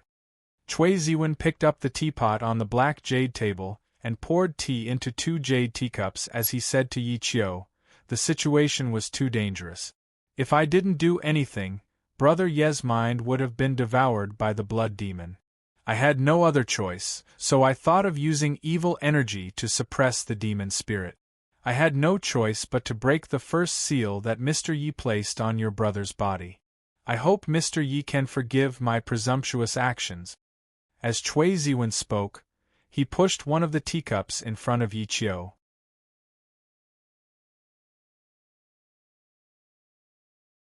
Chapter 738. Brother Yi and I have similar temperaments and personalities. This is nothing, Chui Ziwen waved his hand at Yi Qiu. As long as you can reseal the evil energy in Brother Ye's body, anything is worth it. Master Chui, forgive me for being blunt, but I can reseal the evil energy in third brother's body. But if I really do that, not only will I not be able to save third brother, but it will also backfire and harm him. As Yi Qiu spoke, he took off the bronze mask on his face and picked up the fragrant jade teacup in front of him. He brought it to his lips and took a sip. His face was handsome, red lips, and straight eyebrows. He had an elegant temperament and was as tranquil as water. He looked quite similar to Yi Fan. Since they had already talked about it, there was no need for him to hide his appearance. If he did, it would make him seem petty. Backfire? Harm him? Chui Ziwen was puzzled and looked doubtful. To be honest, Master Chui, when the 3 seals were first laid, they were like 3 locks that firmly locked the evil energy in third brother's body, Yi Qiu said to Chui Ziwen. Now that third brother has been reincarnated for more than 20 years, the power of the 3 seals is much weaker than before. They are like rusty iron locks that can be broken but not repaired. In other words, if you want to reseal the evil energy in third brother's body, you have to first destroy the remaining 2 seals, and then cast the spell again. But if you do that, things will be troublesome. Yi Qiu put down the teacup in his hand and continued, if third brother didn't have a cultivation base, this method would work. But third brother has already passed the heavenly tribulation and cultivated the Xiantian secrets to the 3rd level of the primordial age. He has also cultivated the proud moon heavenly scripture to the 1st level. His strength is almost on par with an earthly immortal. In addition to the heavenly demonic power he obtained from the devil world and the innate demon power that recently entered his body, these 4 powers have gathered into one and are condensed without dissipating. His cultivation base has reached a new level. Under these circumstances, how can I dare to destroy the 2 seals? Now, not to mention removing the 2 seals, even if one of the seals is destroyed, the remaining one will not be able to withstand third brother's soaring spirit chi and will be directly broken. In that case, the heavenly baleful chi, demonic spirit killing chi, and the innate evil spirit chi in his body will all come out together and crazily occupy third brother's mind. At that time, what will happen to third brother, Headmaster Chui can imagine. Yi Qiu's words made Chui Ziwen frown. Yi Qiu was right. It was easy to destroy the 2 seals, but the consequences were unthinkable. Back in the devil world, Yi Fan, who obtained the heavenly demonic power, had already exposed his murderous aura. He was addicted to killing and had lost his mind. Cui Ziwen used his secret technique to remove the first seal and barely suppressed Yi Fan's murderous aura. Just the murderous aura of the heavenly demonic power was already so tyrannical. If the innate demon qi and the evil spirit qi after removing the first 3 seals were released, wouldn't Yi Fan become the demon king of the human world, the demonic beast of hell? The undying body of the blood demon power, the Xiantian secrets, the powerful and domineering proud moon heavenly scripture, the crazy control of the innate evil spirit qi, the fiery sword, the frost dragon sword, the blood drinker saber, and the crescent moon saber. Who could subdue him? When that time came, the human world would be plunged into an abyss of misery and suffering, and rivers of blood would flow. The heavenly realm definitely wouldn't just stand by and watch. They would send immortals down to kill him. Once the heavenly realm made their move, Yi Fan would really be at the end of his rope. When he thought of this, Cui Ziwen's expression became worried. This was the first time he had shown such an expression ever since he had established the Tsuaming Hall. Is there really no other way? Cui Ziwen looked at Yi Qiu with furrowed brows and asked. There is a way, Yi Qiu said. What way? Cui Ziwen asked anxiously. Let nature take its course and leave it to fate, Yi Qiu said. Let nature take its course? Leave it to fate? Cui Ziwen asked. These 8 words were told to me by third brother the day before he self-detonated, Yi Qiu said calmly. He told me that after he reincarnated, I should act according to these 8 words and not interfere with him. In other words, I can't interfere in this matter, and I can't interfere. But what about Brother Yi? After hearing this, Cui Ziwen asked, Are we just going to watch as his mind is slowly being eaten away by the evil qi? Is he going to repeat the mistake of self-destructing in this life? First of all, the mysterious secrets of heaven, proud moon heavenly scripture, heavenly demon power, and heavenly demon power in third brother's body have reached a delicate balance. As long as he controls his emotions, there won't be any problems in a short period of time, Yi Qiu said calmly. Second of all, the evil energy in his body is suppressed by 2 seals, and that evil energy doesn't seem to want to compete with the other spiritual powers, so the situation isn't as bad as we think. Control his emotions? Cui Ziwen asked Yi Qiu. He is the reincarnation of Eldritch and the ruler of the demon realm. Do you think it's possible for him to control his emotions? You should know that he has only cultivated for a year, but he has already killed hundreds of people. Yi Qiu didn't say anything. The evil qi in his body doesn't have the intention to fight for supremacy now because the 2 seals are still there. However, you and I both know that the power of the 2 seals is getting weaker and weaker while Yi Fan's evil qi and demonic nature are getting stronger. Now that he has obtained the innate ferocious qi, it's one disaster after another. If this continues, it's only a matter of time before the seals are completely broken, Cui Ziwen said with a frown. Third brother told me to let nature take its course and leave it to fate. I can only do as he says, Yi Qiu said. What if it really reaches the point of no return? Cui Ziwen stared at Yi Qiu. What do we do then? If things really get to that point, we can only ask Brother Kim to help, Yi Qiu said. We will do as Brother Kim says. Brother Kim? Cui Ziwen asked Yi Qiu. He seemed to have heard Yi Fan mention this person before. To be honest, Master Cui, Brother Kim is the one who initiated third brother's cultivation after he reincarnated. He is also third brother's last hope, Yi Qiu said calmly to Cui Ziwen. If he can't save third brother, then third brother can only resign himself to fate. No one can do anything about it. Upon hearing Yi Qiu's words, Cui Ziwen was shocked and frowned. The Brother Kim that Mr. Yi mentioned is the mysterious expert who taught Brother Yi his cultivation? He could deduce everything that had happened to Yi Fan, but he couldn't deduce anything about the mysterious expert who taught Yi Fan his cultivation, not even the slightest clue. If even he couldn't deduce this person's identity, then this Brother Kim's cultivation must be very high. Master Chui is right. After third brother reincarnated, it was Brother Kim who taught him his spiritual energy cultivation, Yi Qiu said. May I know who this person is? Chui Ziwen asked Yi Qiu. Sir, why did you say that he is Brother Ye's last hope? Only third brother knows Brother Kim's true identity. I don't know, Yi Qiu answered Chui Ziwen. As for why I said that he is third brother's last hope, it is because third brother told me this himself. This person's cultivation is very high. I'm afraid it has already surpassed the level of a golden immortal, Chui Ziwen speculated. Brother Kim's cultivation is very high. How can a golden immortal compare to it? Yi Qiu said to Chui Ziwen. I heard from third brother that Brother Kim only needs to use 1/9 of his cultivation to destroy the earth, and half of his spiritual energy to destroy the sky.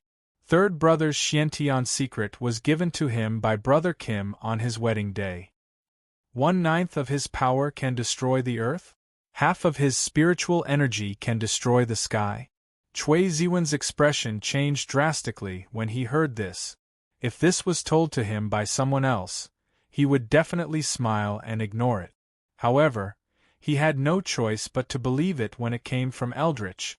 With his cultivation, even if the other party was a golden immortal of the great all-embracing heaven, he could roughly deduce his level. However, he knew nothing about the Brother Kim that Yi Qiu mentioned. This indirectly proved that Eldritch's words were true. There were only a few people in the entire heaven who could reach the level of destroying the earth.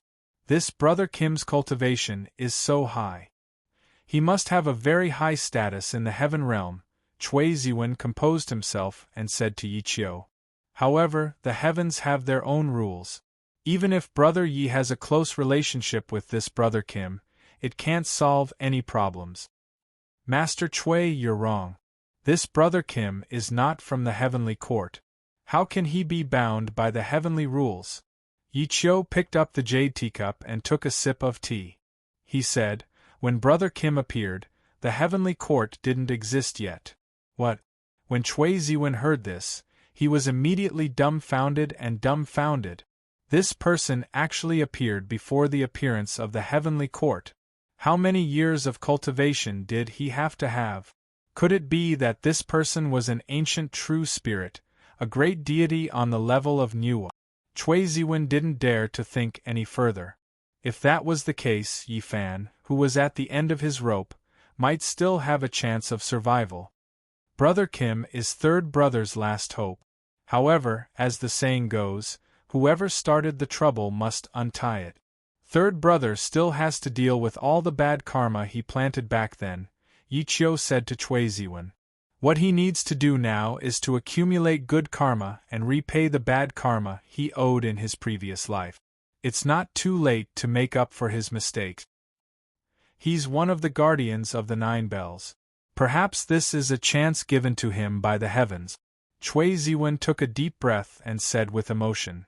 Third brother's cultivation was heaven-defying back then. He had already deduced what would happen 300 years later. He even set up a shocking puzzle. I'm sure the current situation is still within third brother's expectations. Yi Qiu said to Chui Ziwen, unless it's absolutely necessary, it's best that we don't interfere.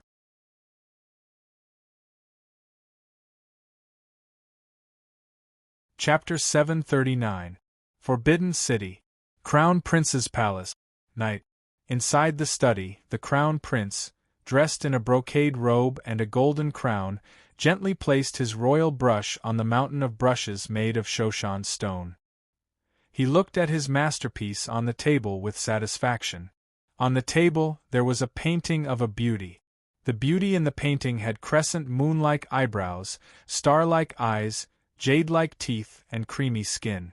Her beautiful eyes rippled like autumn waves, clear and flawless. Her red lips were tender, soft and boneless. Her long hair was as black as ink, cascading down like a waterfall. She wore a gorgeous white robe that accentuated her curvaceous figure. The beauty in the painting was none other than Akatsuki. Since the last time he saw Akatsuki's true appearance, the Crown Prince was deeply moved by her pure temperament and unparalleled beauty. Compared to Akatsuki, the so-called 3,000 beauties in the palace were simply vulgar and unbearable to look at.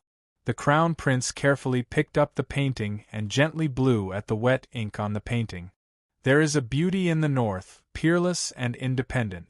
A glance can topple a city, a second glance can topple a country. Would rather topple a city or a country. A beauty is hard to find. Looking at the painting in his hand, the Crown Prince couldn't help but recite Li Yanyan's poem. Seeing that the Crown Prince was moved by Hong Luan, the old eunuch standing behind the Crown Prince lowered his eyes and slowly shook his head. It was true that the Crown Prince was Ziwei, but he was also a man. His 7 emotions and 6 desires were no different from ordinary people. Fuline, why are you shaking your head? The Crown Prince put the painting of a beauty on the table and turned to look at the old eunuch. He asked, "Do you think that this Crown Prince is addicted to women and can't extricate himself?" "This old servant doesn't dare." The old eunuch bowed and said to the Crown Prince, "This old servant is responsible for your Highness' safety. As long as your Highness is safe, this old servant's duty has been fulfilled. As for which woman your Highness likes, how could this old servant dare to speculate?" "You haven't answered my question." The Crown Prince smiled and asked the old eunuch, "Why are you shaking your head? Your Highness is already an adult and is the Crown Prince of a country. It's normal for you to be moved by the beauty Hong Luan, but—" The old eunuch paused. "But what?" the Crown Prince asked the old eunuch. "In this old servant's opinion, your Highness can like anyone, but you can't like this Japanese girl in the painting." As the old eunuch spoke, he glanced at the portrait of Tsukake Haim on the table. "Why?" After hearing the old eunuch's words, the Crown Prince was puzzled and asked the old eunuch. The old eunuch raised his head to look at the Crown Prince and said respectfully, "That Japanese girl has already developed feelings for that Yi Fan. Could it be that the Crown Prince didn't see it? How is that possible?" After the Crown Prince heard this, he smiled disapprovingly and said, "Yi Fan already has a wife, and their relationship is very deep. In order to save his beloved wife, Yi Fan did not hesitate to enter the tiger's den and painstakingly search for the 9 cauldrons. You know this matter." "Then what about Akatsuki?" the old eunuch asked the Crown Prince. "If Akatsuki falls in love with Yi Fan, what will the Crown Prince do?" The Crown Prince was stunned. "There's such a matter?" the Crown Prince asked with a frown. "Your Highness is inexperienced and naturally cannot see through this matter," the old eunuch said to the Crown Prince. "That day, the reason why Akatsuki agreed to remove your Highness's veil and reveal her true appearance was not because of your Highness's high status and authority. Instead, it was to test whether Yi Fan had feelings for her." "Test whether Yi Fan had feelings for her?" The Crown Prince's frown deepened. "How did you know?" "This old servant has seen countless people in his life. This matter cannot be hidden from this old servant," the old eunuch said to the Crown Prince. "That day, when Akatsuki agreed to remove your Highness's veil, she secretly glanced at Yi Fan to observe his expression. Although it appeared to be a casual glance, it had a deep meaning. And that Yi Fan was very clearly shocked by this woman's decision. He was even somewhat angry.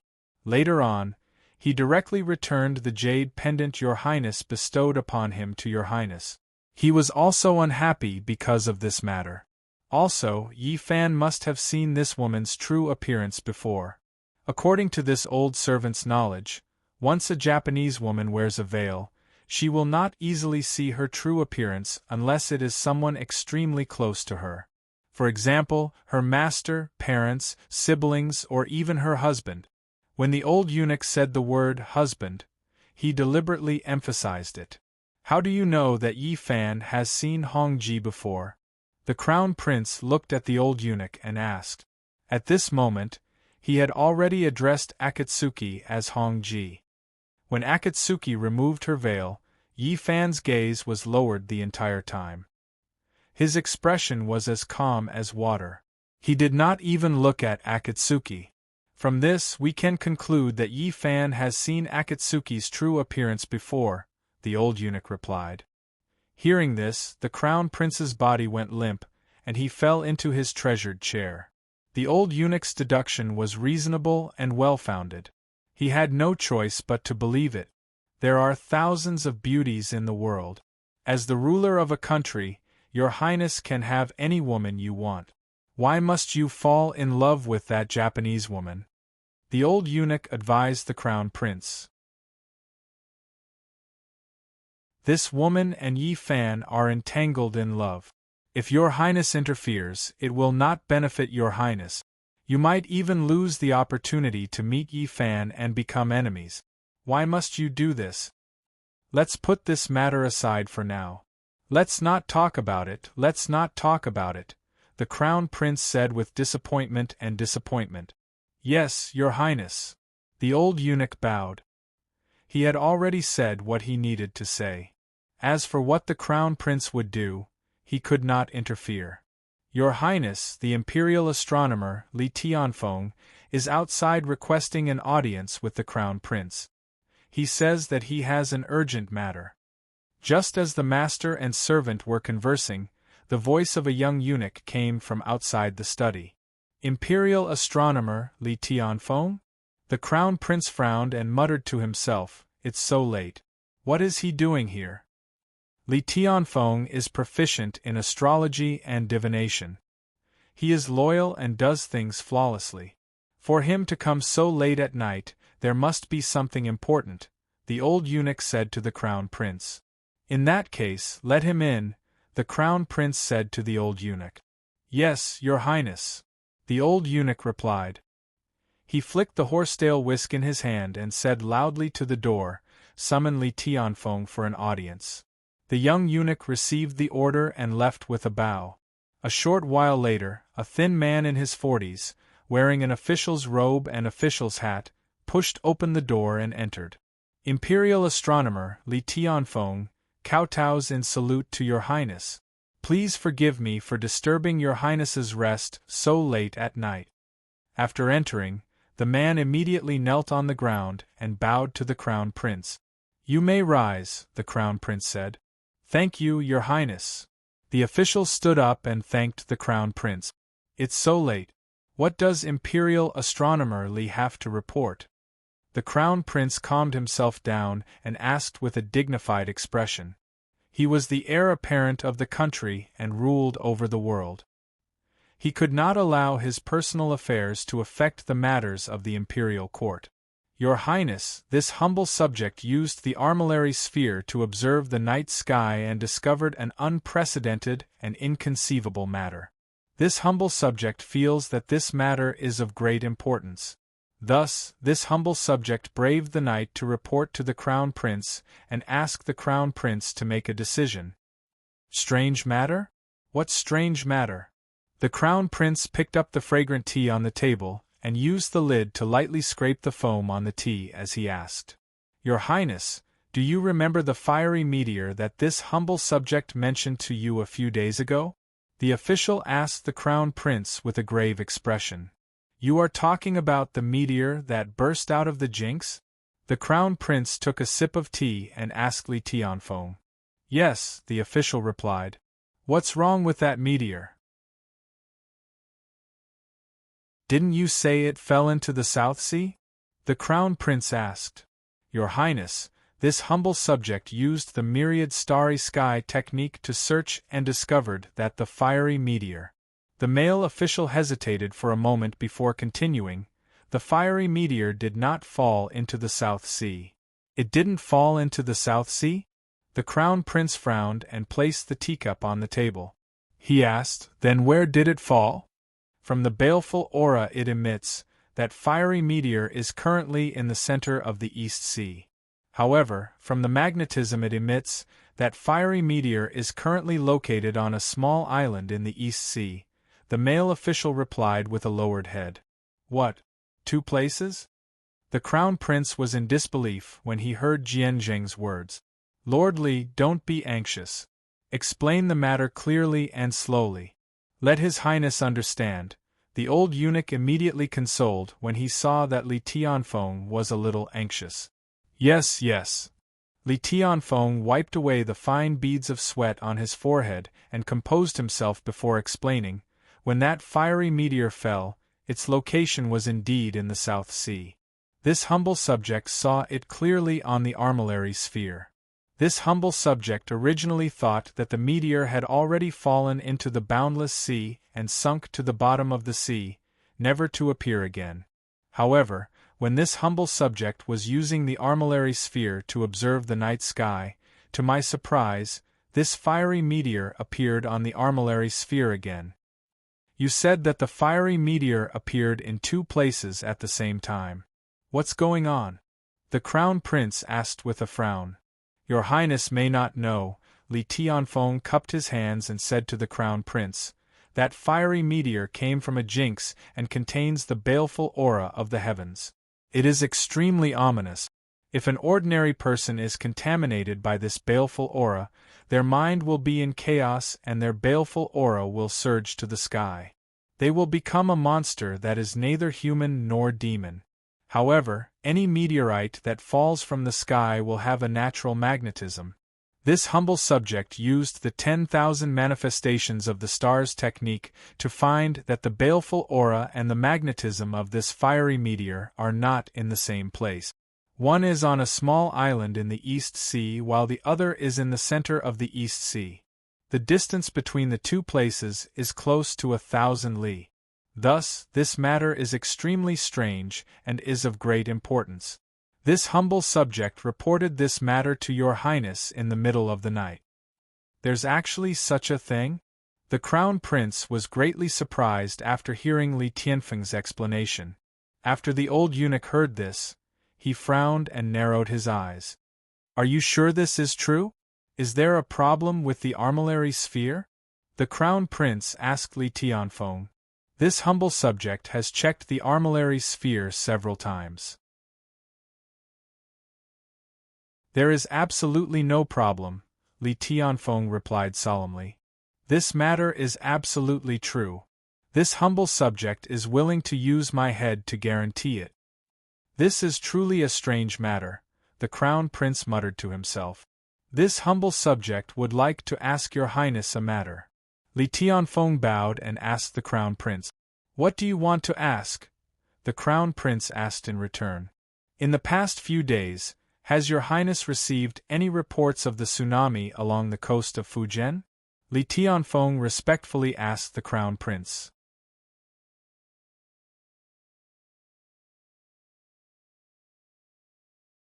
Chapter 740. Sure enough, Li Tianfeng said with a solemn expression after hearing the Crown Prince's explanation.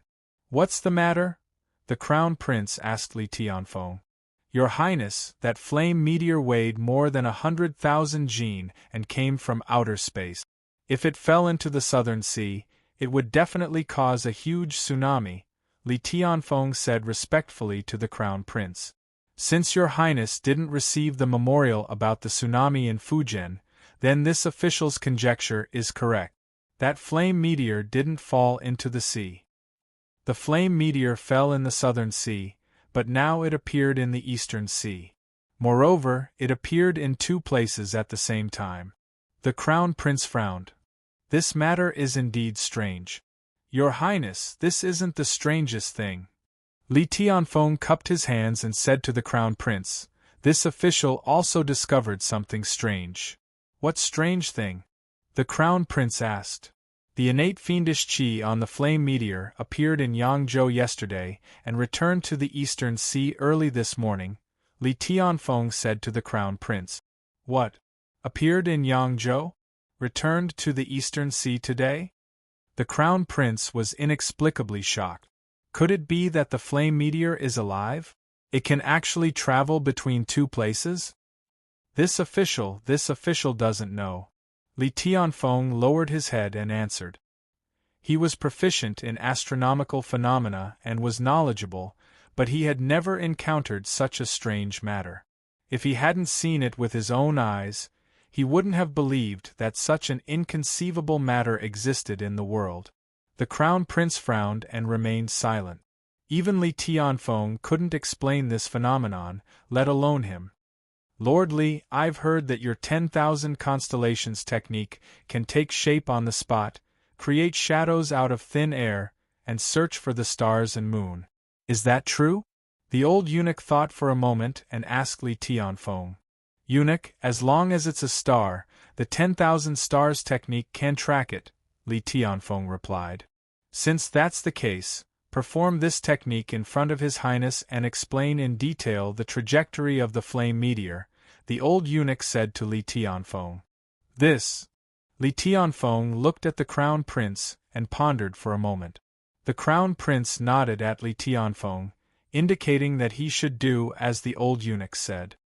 This official obeys. Li Tianfeng bowed to the Crown Prince and respectfully replied.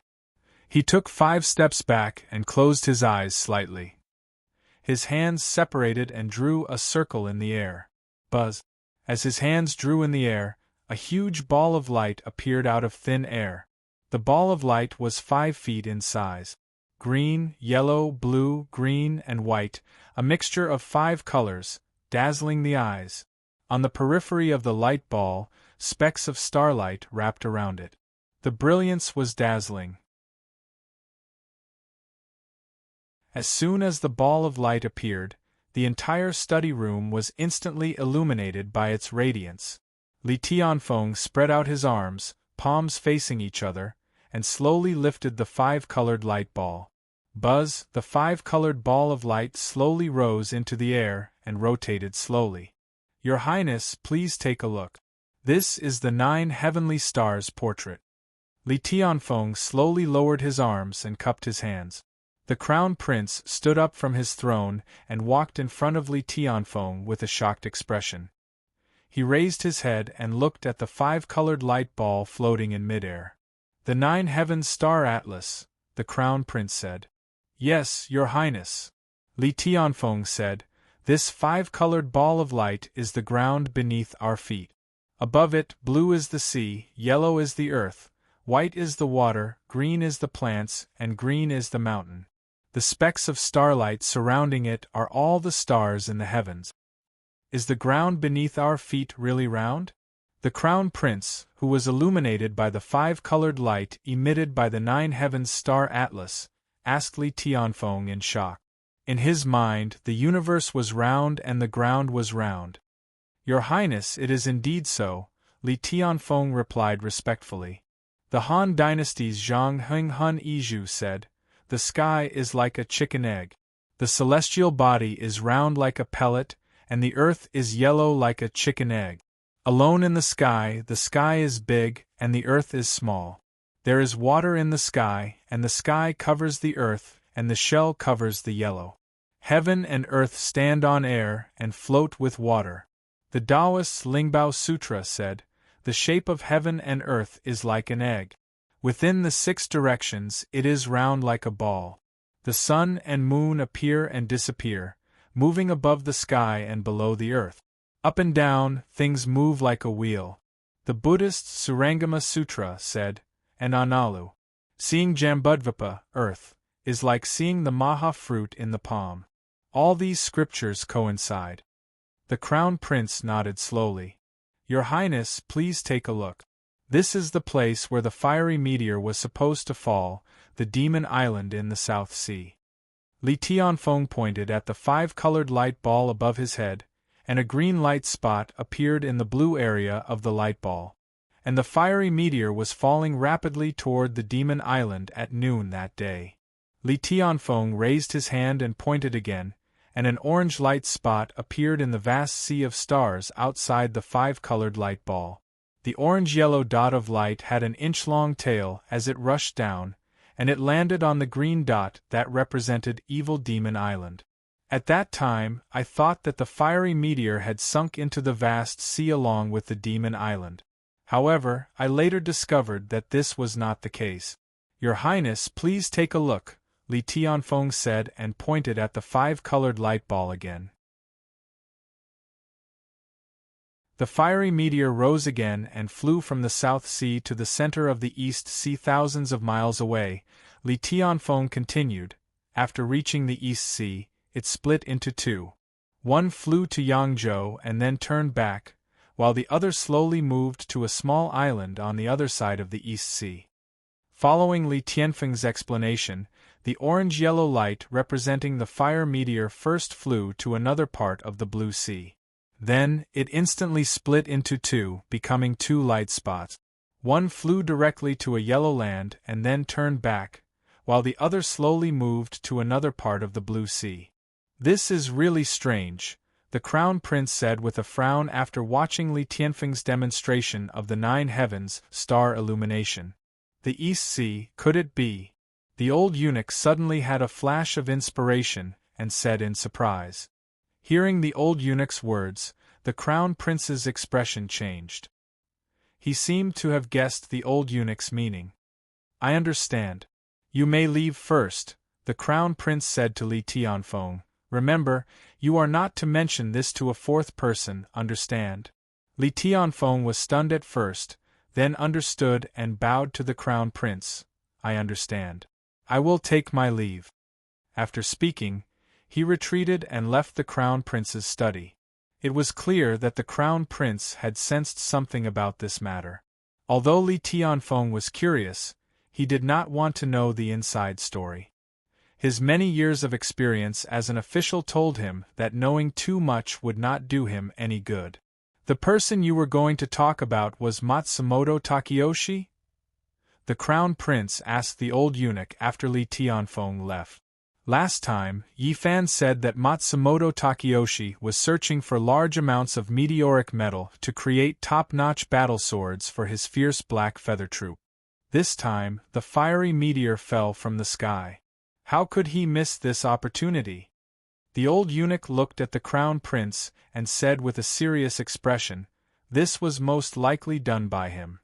But even so, why did the fiery meteor split into two, and why did it travel back and forth between Yangzhou? The Crown Prince asked the old eunuch. If I didn't guess wrongly, the meteor that traveled between Yangzhou and the Eastern Sea was not the fiery meteor, the old eunuch replied. Not the fiery meteor? Then what was it? The Crown Prince asked the old eunuch with a puzzled expression. A person, the old eunuch replied. A person. The Crown Prince was even more confused. A person who obtained the fiery meteor's innate killing intent, the old eunuch said with a serious expression. A person who obtained the fiery meteor's innate killing intent? The Crown Prince's expression changed. That's right. If I didn't guess wrongly, the fiery meteor did not destroy Demon Island not because it changed direction, but because someone caught it before it fell and brought it back to the Eastern Sea. Or rather, it was brought to Matsumoto Takeyoshi, the old eunuch said with narrowed eyes. Caught? Before it fell? How is that possible? The Crown Prince was shocked, and his face was filled with disbelief. Li Tianfeng said that the fiery meteor weighed more than 100,000 jin, and it fell from the sky. Its power could even cause a large-scale tsunami. With such a thunderous power, who could catch it?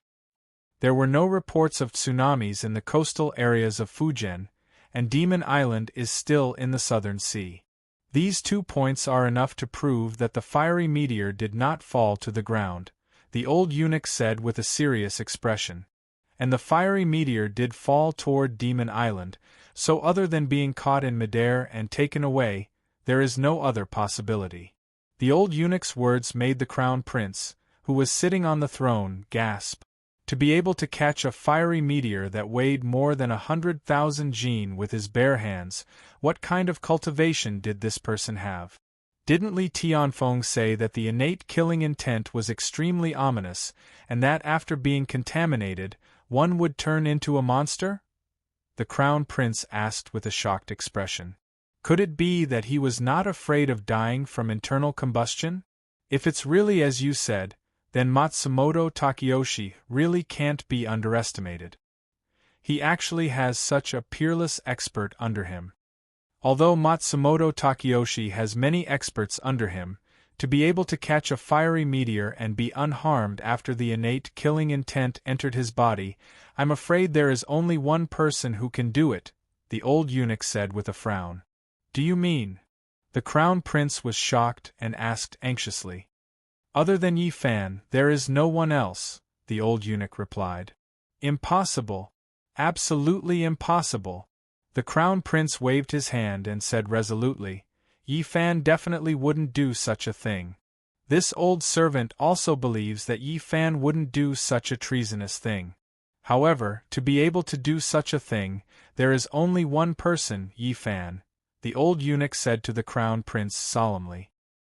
He is the ruler of the demon realm, and has the power of the heavenly demon in his body. He also has the protection of the spiritual power from the heavenly tribulation. Although the innate killing intent is powerful and overbearing, it is not an easy thing to affect his mind.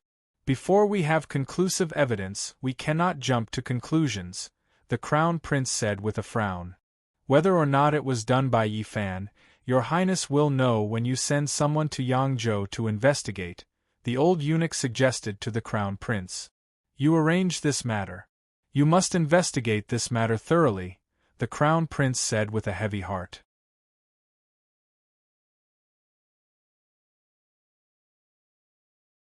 Chapter 741. Eagle's Distress Peak. Yi family's residence. Early in the morning, Yi Kong, who was dressed casually, sat cross-legged on a stone platform in the back garden of the ancestral residence. He closed his eyes and breathed in and out, adjusting his breath. It had been nearly half a month since he returned to the ancestral residence. Although his injuries had improved, he still had not fully recovered. During the demon-slaying conference, because he was eager to save his son, he forcefully activated his vitality. His emotions were agitated, causing his internal organs to be damaged. He cultivated innate vitality, not spiritual energy. Once his internal organs were damaged, it was equivalent to damaging his foundation. Naturally, he would not be able to recover in a short period of time. Yi Kong, who had always been calm, was somewhat anxious about his injuries. Now that the Yi family had returned to the Great Ming Dynasty, there were many things waiting to be done.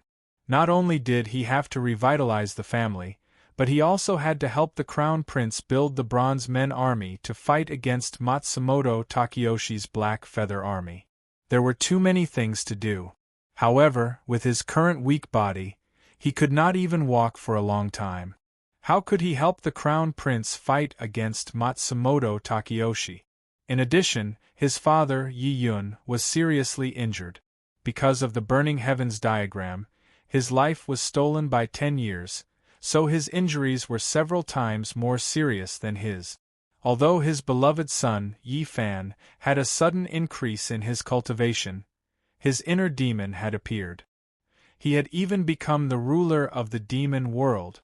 He did not know how far Yi Fan would develop in the future. Would he really become a bloodthirsty demon king, like what Diao Swansea had said? Yi Kong was worried about his loving father and beloved son. He was also anxious about the matter of the Bronze Men army. This caused his thoughts to run wild. His meridians and vitality were in chaos, and he spat out a mouthful of blood. Big brother! The scene of Yi Kong spitting out blood was discovered by Yi Chen, who happened to walk into the back garden. When he saw this, he tiptoed and used his movement technique to rush to Yi Kong. He reached out to help Yi Kong. Yi Kong and Yi Yun were seriously injured. The affairs of the Bronze Men army and the entire Yi family were all managed by him. With blood at the corner of his mouth, Yi Kong waved his hand at Yi Chen, indicating that he was fine. Big brother, how are you? Yi Chen anxiously asked Yi Kong. I'm fine. Yi Kong wiped the blood from the corner of his mouth and said weakly, with my current body, I'm afraid I can't help you. Big brother, why are you doing this? Yi Chen anxiously said to Yi Kong, the Yi clan has me now. Big brother, you just need to focus on recuperating. He knew that because Yi Kong was too anxious, he failed to heal his injuries and suffered instead. I'm like a cripple right now. I can only do what I can, Yi Kong said as he slowly stood up from the stone platform. I'm going to check the meteorite that the Crown Prince sent over and see if it matches what's on the list. In the past 10 days, the Crown Prince had already sent people to secretly collect the meteorite according to the list that Yi Chen and Yi Yun had made in the Mongolian Empire to continuously send the meteorite to the Yi clan's ancestral home. Big brother, rest well. I'll do this. Yi Chen supported the pale-faced Yi Kong and said anxiously, let me do something. That way I'll feel better. Yi Kong turned his head to look at Yi Chen and said faintly. Yi Chen frowned after hearing this and slowly let go of Yi Kong's hand. What he said was right. Asking him to do some simple things might be able to calm him down temporarily, so that he wouldn't let his thoughts run wild and get angry. Night Sky weakly stepped forward and slowly walked towards the warehouse that contained the meteorite iron. Sigh. Yi Chen looked at the figure that was disappearing into the night sky and let out a long sigh. His big brother had always been pure and his heart was like still water. But he could never give up on his family. Cough, cough, cough. Yi Kong coughed as he arrived in front of the warehouse. He opened the hidden door and entered the warehouse. Inside the warehouse, there were hundreds of wooden cabinets of various sizes. The cabinets had yellow seals with the royal insignia. Inside were all extremely rare meteorites that fell from the sky. Yi Kong opened the cabinets one by one and took out the list. He inspected the meteorite that was used to create the armor and weapons of the bronze men. The meteorite was indeed personally supervised by the Crown Prince. Every piece of meteorite was top-notch in terms of color, weight, type, and purity. Yi Kong nodded his head in satisfaction. With these things, he could definitely create an army of bronze men and weapons that could fight against the Black Feather Army. Eldest young master, there's someone outside who wants to see you. As Yi Kong was inspecting the meteorite in the cabinets, Huang Shouyi's voice sounded from outside the hidden door. When the Yi family retreated to the Mongolian Empire, Yi Yun arranged for Huang Shouyi to stay in a secret place. He instructed him to disguise himself and conceal his identity. He was not to reveal his identity unless he saw the Yi family. Huang Shouyi obeyed Yi Yun's arrangement and stayed in that secret place. He never went out. He only returned to the Yi family's ancestral home when he heard that the Yi family had been rehabilitated by the imperial court. Cough, cough, cough. Yi Kong coughed as he replied. I'm not seeing him. Ever since the Yi family's reputation was restored, many people from the Jianghu who avoided the Yi family came to visit Yi Kong. Especially after the battle at the demon-slaying conference, Yi Kong's ethereal sword art became even more famous. Many people came here because of its fame, wanting to see its elegance. As for these people, Yi Kong never met them. But eldest young master, the person who came said that you won't see others, but you will definitely see him. Huang Shouyi said from outside the door. Cough, cough, cough. Who is it? Yi Kong casually asked as he inspected the meteorite. It's a beggar. Huang Shouyi replied. Huang Shouyi knew that Yi Kong learned the ethereal swordsmanship from a beggar. This was also why he didn't chase the beggar away, and instead told Yi Kong about it. Beggar. Yi Kong heard this and immediately raised his head with a shocked expression. Yes. Huang Shouyi replied. He said that the eldest young master invited him to drink at the Drunken Immortal restaurant, Rumble.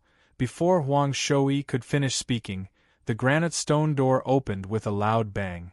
A pale Yi Kong quickly walked out with a face full of excitement.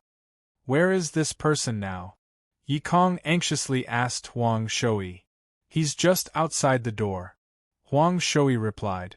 When Yi Kong heard Huang Shouyi's words, he immediately ignored his injuries and jogged towards the door. The person outside the door was none other than his master, who taught him the ethereal swordsmanship and Xiantian Yuan Qi.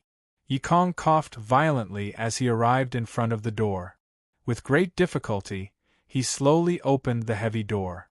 Outside the door, a sloppy beggar with disheveled hair and a dirty face was lying on the steps of the door. The beggar looked to be in his 50s. The clothes on his body were tattered and dirty. Around him, a few flies were flying around, buzzing. However, even so, the old beggar's eyes were shining brightly, surrounded by essence and cold light. At this moment, the old beggar who was lying on the ground was holding his head with one hand and a wine gourd in the other. He squinted his eyes and gulped down wine.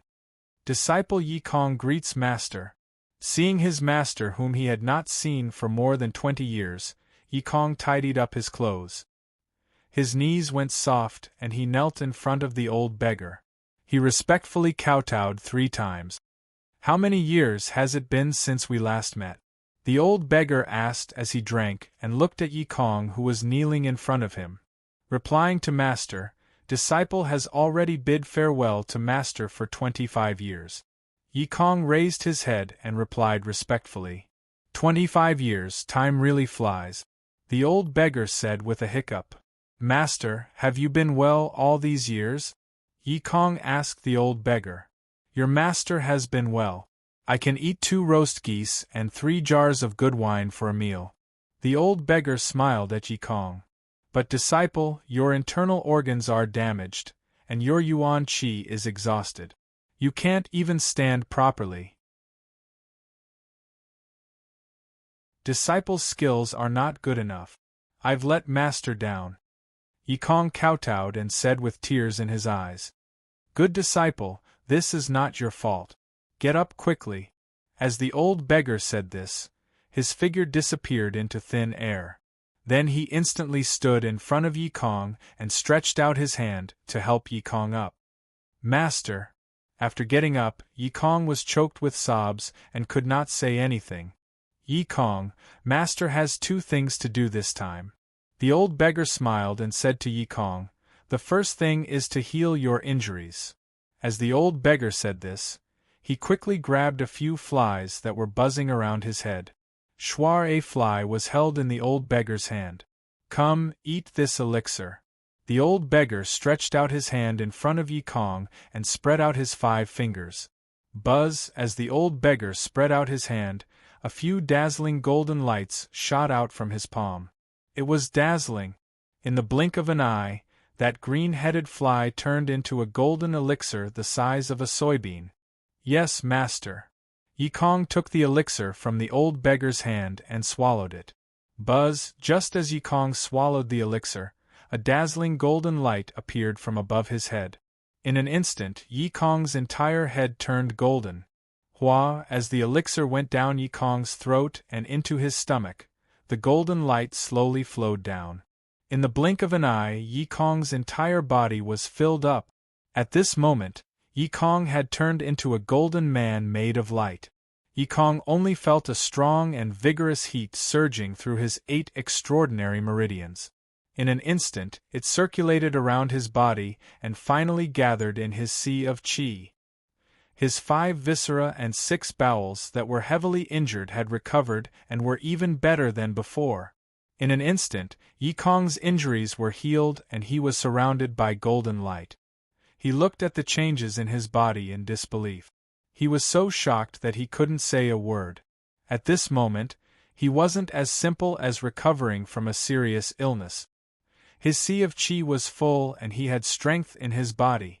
This 9-yang elixir has been with me for more than 200 years. It has been useless. Today, I'll give it to you to gather spiritual energy.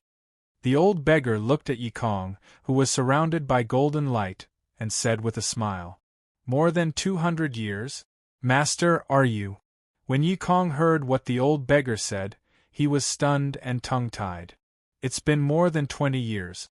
It's time to tell you my true identity. The old beggar smiled and said, My Taoist name is Yujizi. I resigned from my family and became a monk at the end of the Western Han dynasty. 200 years later, I achieved great merit and ascended. As I didn't like the complicated celestial rules of the heaven realm, I became an immortal. When I was at Mount Longhu, I saw that you were eager to learn from me. You were kind and benevolent, so I made an exception and took you in as my disciple. I taught you swordplay.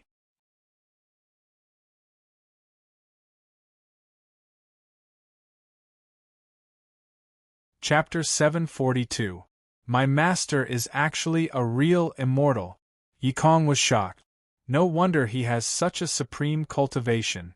From now on, you are no longer a mortal. The old beggar smiled and said to Yikong, "This Zhiyang pill was refined by your grandmaster, immortal Yushu, using the sun's true fire and pure yang spiritual energy. It took him 81 days to make it. After taking this pill, the spiritual energy will flow through the 8 extraordinary meridians and gather in the Qi Sea. Wherever it passes, the body will be reborn and reborn. The body you had just now was completely destroyed by the pure yang spiritual energy, and the body you have now was reforged by the pure yang spiritual energy. You will naturally understand the profound principles behind it in the future." Disciple thanks Master for the grace of rebirth. Hearing his master's words, Yikong was moved to tears and knelt on the ground. "The second thing I want to do is to teach you one of the 3 ultimate sword techniques, the supreme sword technique." The old beggar put his hands behind his back and leaned over to Yikong's ear. He whispered with a smile, "Ethereal sword technique." Ethereal sword technique?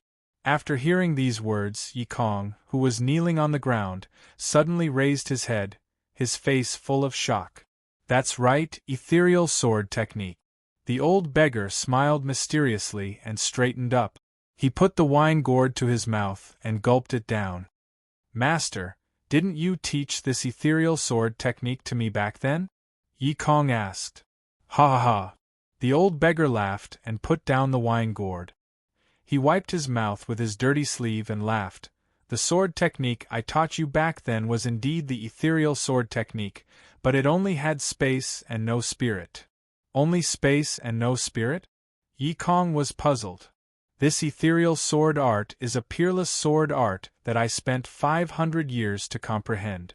Its might is overbearing and the profoundness of the sword art is not something you can imagine." The old beggar smiled and said to Yikong, "My ethereal sword art is known as the 3 wonders of the immortal sword art, along with Taoist Master Lu of the Thunder Sect's Purple Cloud sword art and Taoist Master White Crane's Jinghong sword art are known as the 3 wonders of the immortal sword. They are on par with each other. Back then, you had a mortal body and an unstable temperament. How could you cultivate such a peerless technique? I once gave pointers to the immortal of the upper realm, Qing Yu Taoist master, in his swordsmanship. I even taught him one of the moves of the ethereal swordsmanship, white rainbow piercing the sun. Qing Yu Taoist master had to practice this move for a whole month before he achieved a small success. If even an immortal was like this, what more immortal like you? What I taught you 25 years ago was only the sword moves, but there was no sword spirit. The reason why I did this was because, firstly, I wanted you to familiarize yourself with the sword moves so that you could master the sword moves of the ethereal swordsmanship. Secondly, this sword art is too overbearing. It can kill the 8 tribes' righteous gods and demons on the cave island. Its power is not to be underestimated. I can't teach it to anyone who is not blessed, has no evil thoughts, and has a kind heart. If I teach it to the wrong person and cause the 3 realms to be plunged into misery and suffering, then I will have committed a great sin." The old beggar said to Yikong earnestly, "I wanted to test whether you have a pure nature and a kind heart, so I used 25 years to secretly observe you. Fortunately, you did not disappoint me. In these 25 years, you have been faithful to your master. You have been loyal to your master. You have repaired bridges and paved roads, given to the poor, respected the old and loved the young. Your kindness and righteousness are commendable. It can be said that you have both loyalty and filial piety. You have accumulated a lot of merit. It is because of this that I came here to bestow upon you the golden core and teach you the ethereal swordsmanship. As Ujizi spoke, he extended his right hand and pointed it directly at Yikong's glabella. Buzz, a dot of golden light shone from Yikong's forehead. It was dazzling and radiant, empty and formless. Spiritual energy is lifeless. It is neither empty nor alive. It is neither decreasing nor increasing. Whoosh, as Ujizi chanted the immortal mantra, hundreds of dazzling golden ancient seals slowly flowed out from Ujizi's sword finger and flew directly into Yikong's forehead. The ancient seals were about an inch long and were flowing with golden light. Each word was very simple and unadorned. This was an immortal mantra, so it was naturally extraordinary. In the blink of an eye, the mantra of the ethereal sword art was completely imprinted into Yikong's mind. Yikong, whose eyes were tightly shut, could only feel a dazzling golden light in his mind. Hundreds of golden ancient seals were floating in the air. Each word was precious and profound. After receiving the mantra of the ethereal sword art, Yikong opened his eyes and knelt down. He said gratefully, "Disciple thanks Master for imparting the immortal mantra to me." The ethereal sword art, one of the three arts of the immortal sword, could slay golden immortals and demons. Its power was unprecedented and unparalleled. After receiving such a supreme immortal sword art that even the immortals of the upper realm were in awe of, how could Yikong not be overjoyed and moved to tears? Get up, get up. Ujizi helped Yikong up and said, "I have already imparted the mantra of the ethereal sword art to you." The mantra includes 1 chapter on breathing, 1 chapter on condensing spiritual energy, 7 chapters of the ethereal sword art's mantra to activate the sword art, and 81 sword move. You must practice diligently and do not slack off. One day in the future, you will be able to use this sword art to help Eldritch. Remember, you can use the first 72 sword moves at will, but you must not use the last 9 unless absolutely necessary. Those 9 sword moves are the ethereal sword art's 9 forms of annihilation. They can kill immortals and destroy gods. Once they are used, the opponent's body and soul will be destroyed. Remember. Disciple obeys Master's orders, Yikong replied respectfully. Ujizi nodded slowly. Master, my son Yifan is currently surrounded by evil energy and has a demonic spirit in his body. I wonder if in the future he will. Seeing that his master was a true immortal, Yikong immediately asked about his son's future. Immortals had limitless immortal mantras and were able to see the past and the future. They definitely knew what would happen to his son. You don't need to ask too much about this matter. As the saying goes, the cycle of the heavenly Tao, karma dictates everything.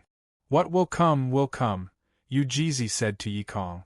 Although Eldritch is unruly, neither good nor evil, he is not an evil person. This is something that everyone in the 3 realms knows. Remember, good and evil will eventually be repaid.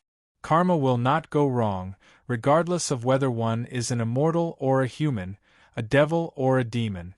Do you understand my words? Disciple understands. Yikong choked with sobs. Ujizi's words of Eldritch is not an evil person had given him hope. Ujizi nodded and said, I have finished what I came here for. It is time for me to leave. Seeing that his master was about to leave, Yikong immediately wiped away his tears and said anxiously, Master, it is rare for you to come here. Please come to the residence and rest for a while. Disciple will prepare some food and refreshments for you as a sign of filial piety. I still need to go to the immortal island of Penglai to play chess with a fellow immortal, so I won't be going in today, Ujizi said to Yikong. Wait until everything is settled, then you can show your filial piety. Master is leaving. After saying that, Yujizi's figure turned into specks of golden light and disappeared into thin air. Seeing this, Yikong immediately knelt on the ground and respectfully kowtowed 3 times to the spot where Yujizi had been standing. After kowtowing, Yikong stood up and returned to the Yi clan residence. Big brother! Just as Yikong turned around and closed the door, Yi Chen's figure quickly walked out from the inner residence. Big brother, where did you go? I didn't find you in the storeroom, so I thought you… The moment Yikong turned around, Yi Chen was stunned by the scene in front of him. At this moment, Yikong's body was shrouded in auspicious energy, and his eyes were full of energy. His face was glowing, and he was completely different from the depressed and sick person from before. Big brother. Yi Chen was stuttering as he asked. The Yikong in front of him was like a completely different person from before. If he hadn't seen it with his own eyes, he wouldn't have dared to believe that all of this was real. I can help you now, Yikong said to the stunned Yi Chen with a smile. Above the eastern sea, in the evening, dressed in a black robe, Yi Fan stood on the deck of the small boat with his hands behind his back, looking up at the sky. In the sky, dark clouds covered the sky and strong winds blew. Faint sounds of thunder could be heard from the dark clouds. On the surface of the sea, layers of waves rolled back and continuously slapped against the small boat, causing the boat to sway slightly. A storm was about to arrive. Seeing this, Yi Fan, with his silver hair and robes fluttering in the wind, smiled. Tonight was going to be a stormy night, and he could enter the sea to search for the cauldron. Now, in the entire East Sea, there was only the sea within a radius of 800 miles that he hadn't searched yet. He had already searched the rest of the sea. In other words, as long as the storm arrived, he would be able to find the cauldron that Li Si had told him was hidden in the depths of the East Sea. In that case, he would find the 5th cauldron. Yi Fan smiled and returned to the cabin of the small boat. Everything was ready, and they were only waiting for the storm to arrive. Everything was as Yi Fan had predicted. As soon as the sky turned dark, heavy rain accompanied by wind, thunder, and lightning came pouring down. In the latter half of the night, the sea was even more turbulent. Yi Fan looked through the porthole at the harsh environment outside and nodded with satisfaction. Zhang Gong wide, Yi Fan closed the porthole and returned to the wooden table. He lit the candles on the table as he spoke. Whoosh whoosh, as soon as Yi Fan's voice fell, 2 black streaks of light shot out from the yin-yang ghost seal in Yi Fan's arms and landed in front of Yi Fan. After the black streaks of light dissipated, the 2 ghosts appeared. Greetings, sir. The 2 ghosts bowed to Yi Fan and said in unison. I'm going out for a while and I'll be back before dawn, Yi Fan said to the 2 ghosts. During this time, you 2 help me look after Xiao Zhao and wait for me to come back. The storm was raging outside, and Xiao Zhao would be frightened by the power of the heavenly lightning if she stayed by his side. Furthermore, he was going to enter the depths of the sea to search for the cauldron. There were undercurrents and groups of whale sharks there, and it was definitely not something the Sisui River could compare to. It was said that the whale was as big as a small mountain, and it was very delicious. If Xiao Zhao saw it, she would definitely be frightened. As such, it was better to leave it in the cabin and let the 2 ghosts protect it. As you wish, sir, the 2 ghosts replied in unison. Woo! Baihu leaned in front of Yi Fan and whimpered softly. Don't worry, I'll be back before dawn. Wait here for me to come back, okay? Yi Fan gently caressed Baihu and said with a smile. Baihu lowered her head and gently nudged Yi Fan's forehead as an answer. Look after the candles, don't let the oil burn the boat. I'm leaving, Yi Fan said to the 2 ghosts, and his body instantly disappeared. Whoosh, you're tuning in to the Phoenix Nights YouTube channel. Don't forget to subscribe and join us on this journey to catch the most captivating stories.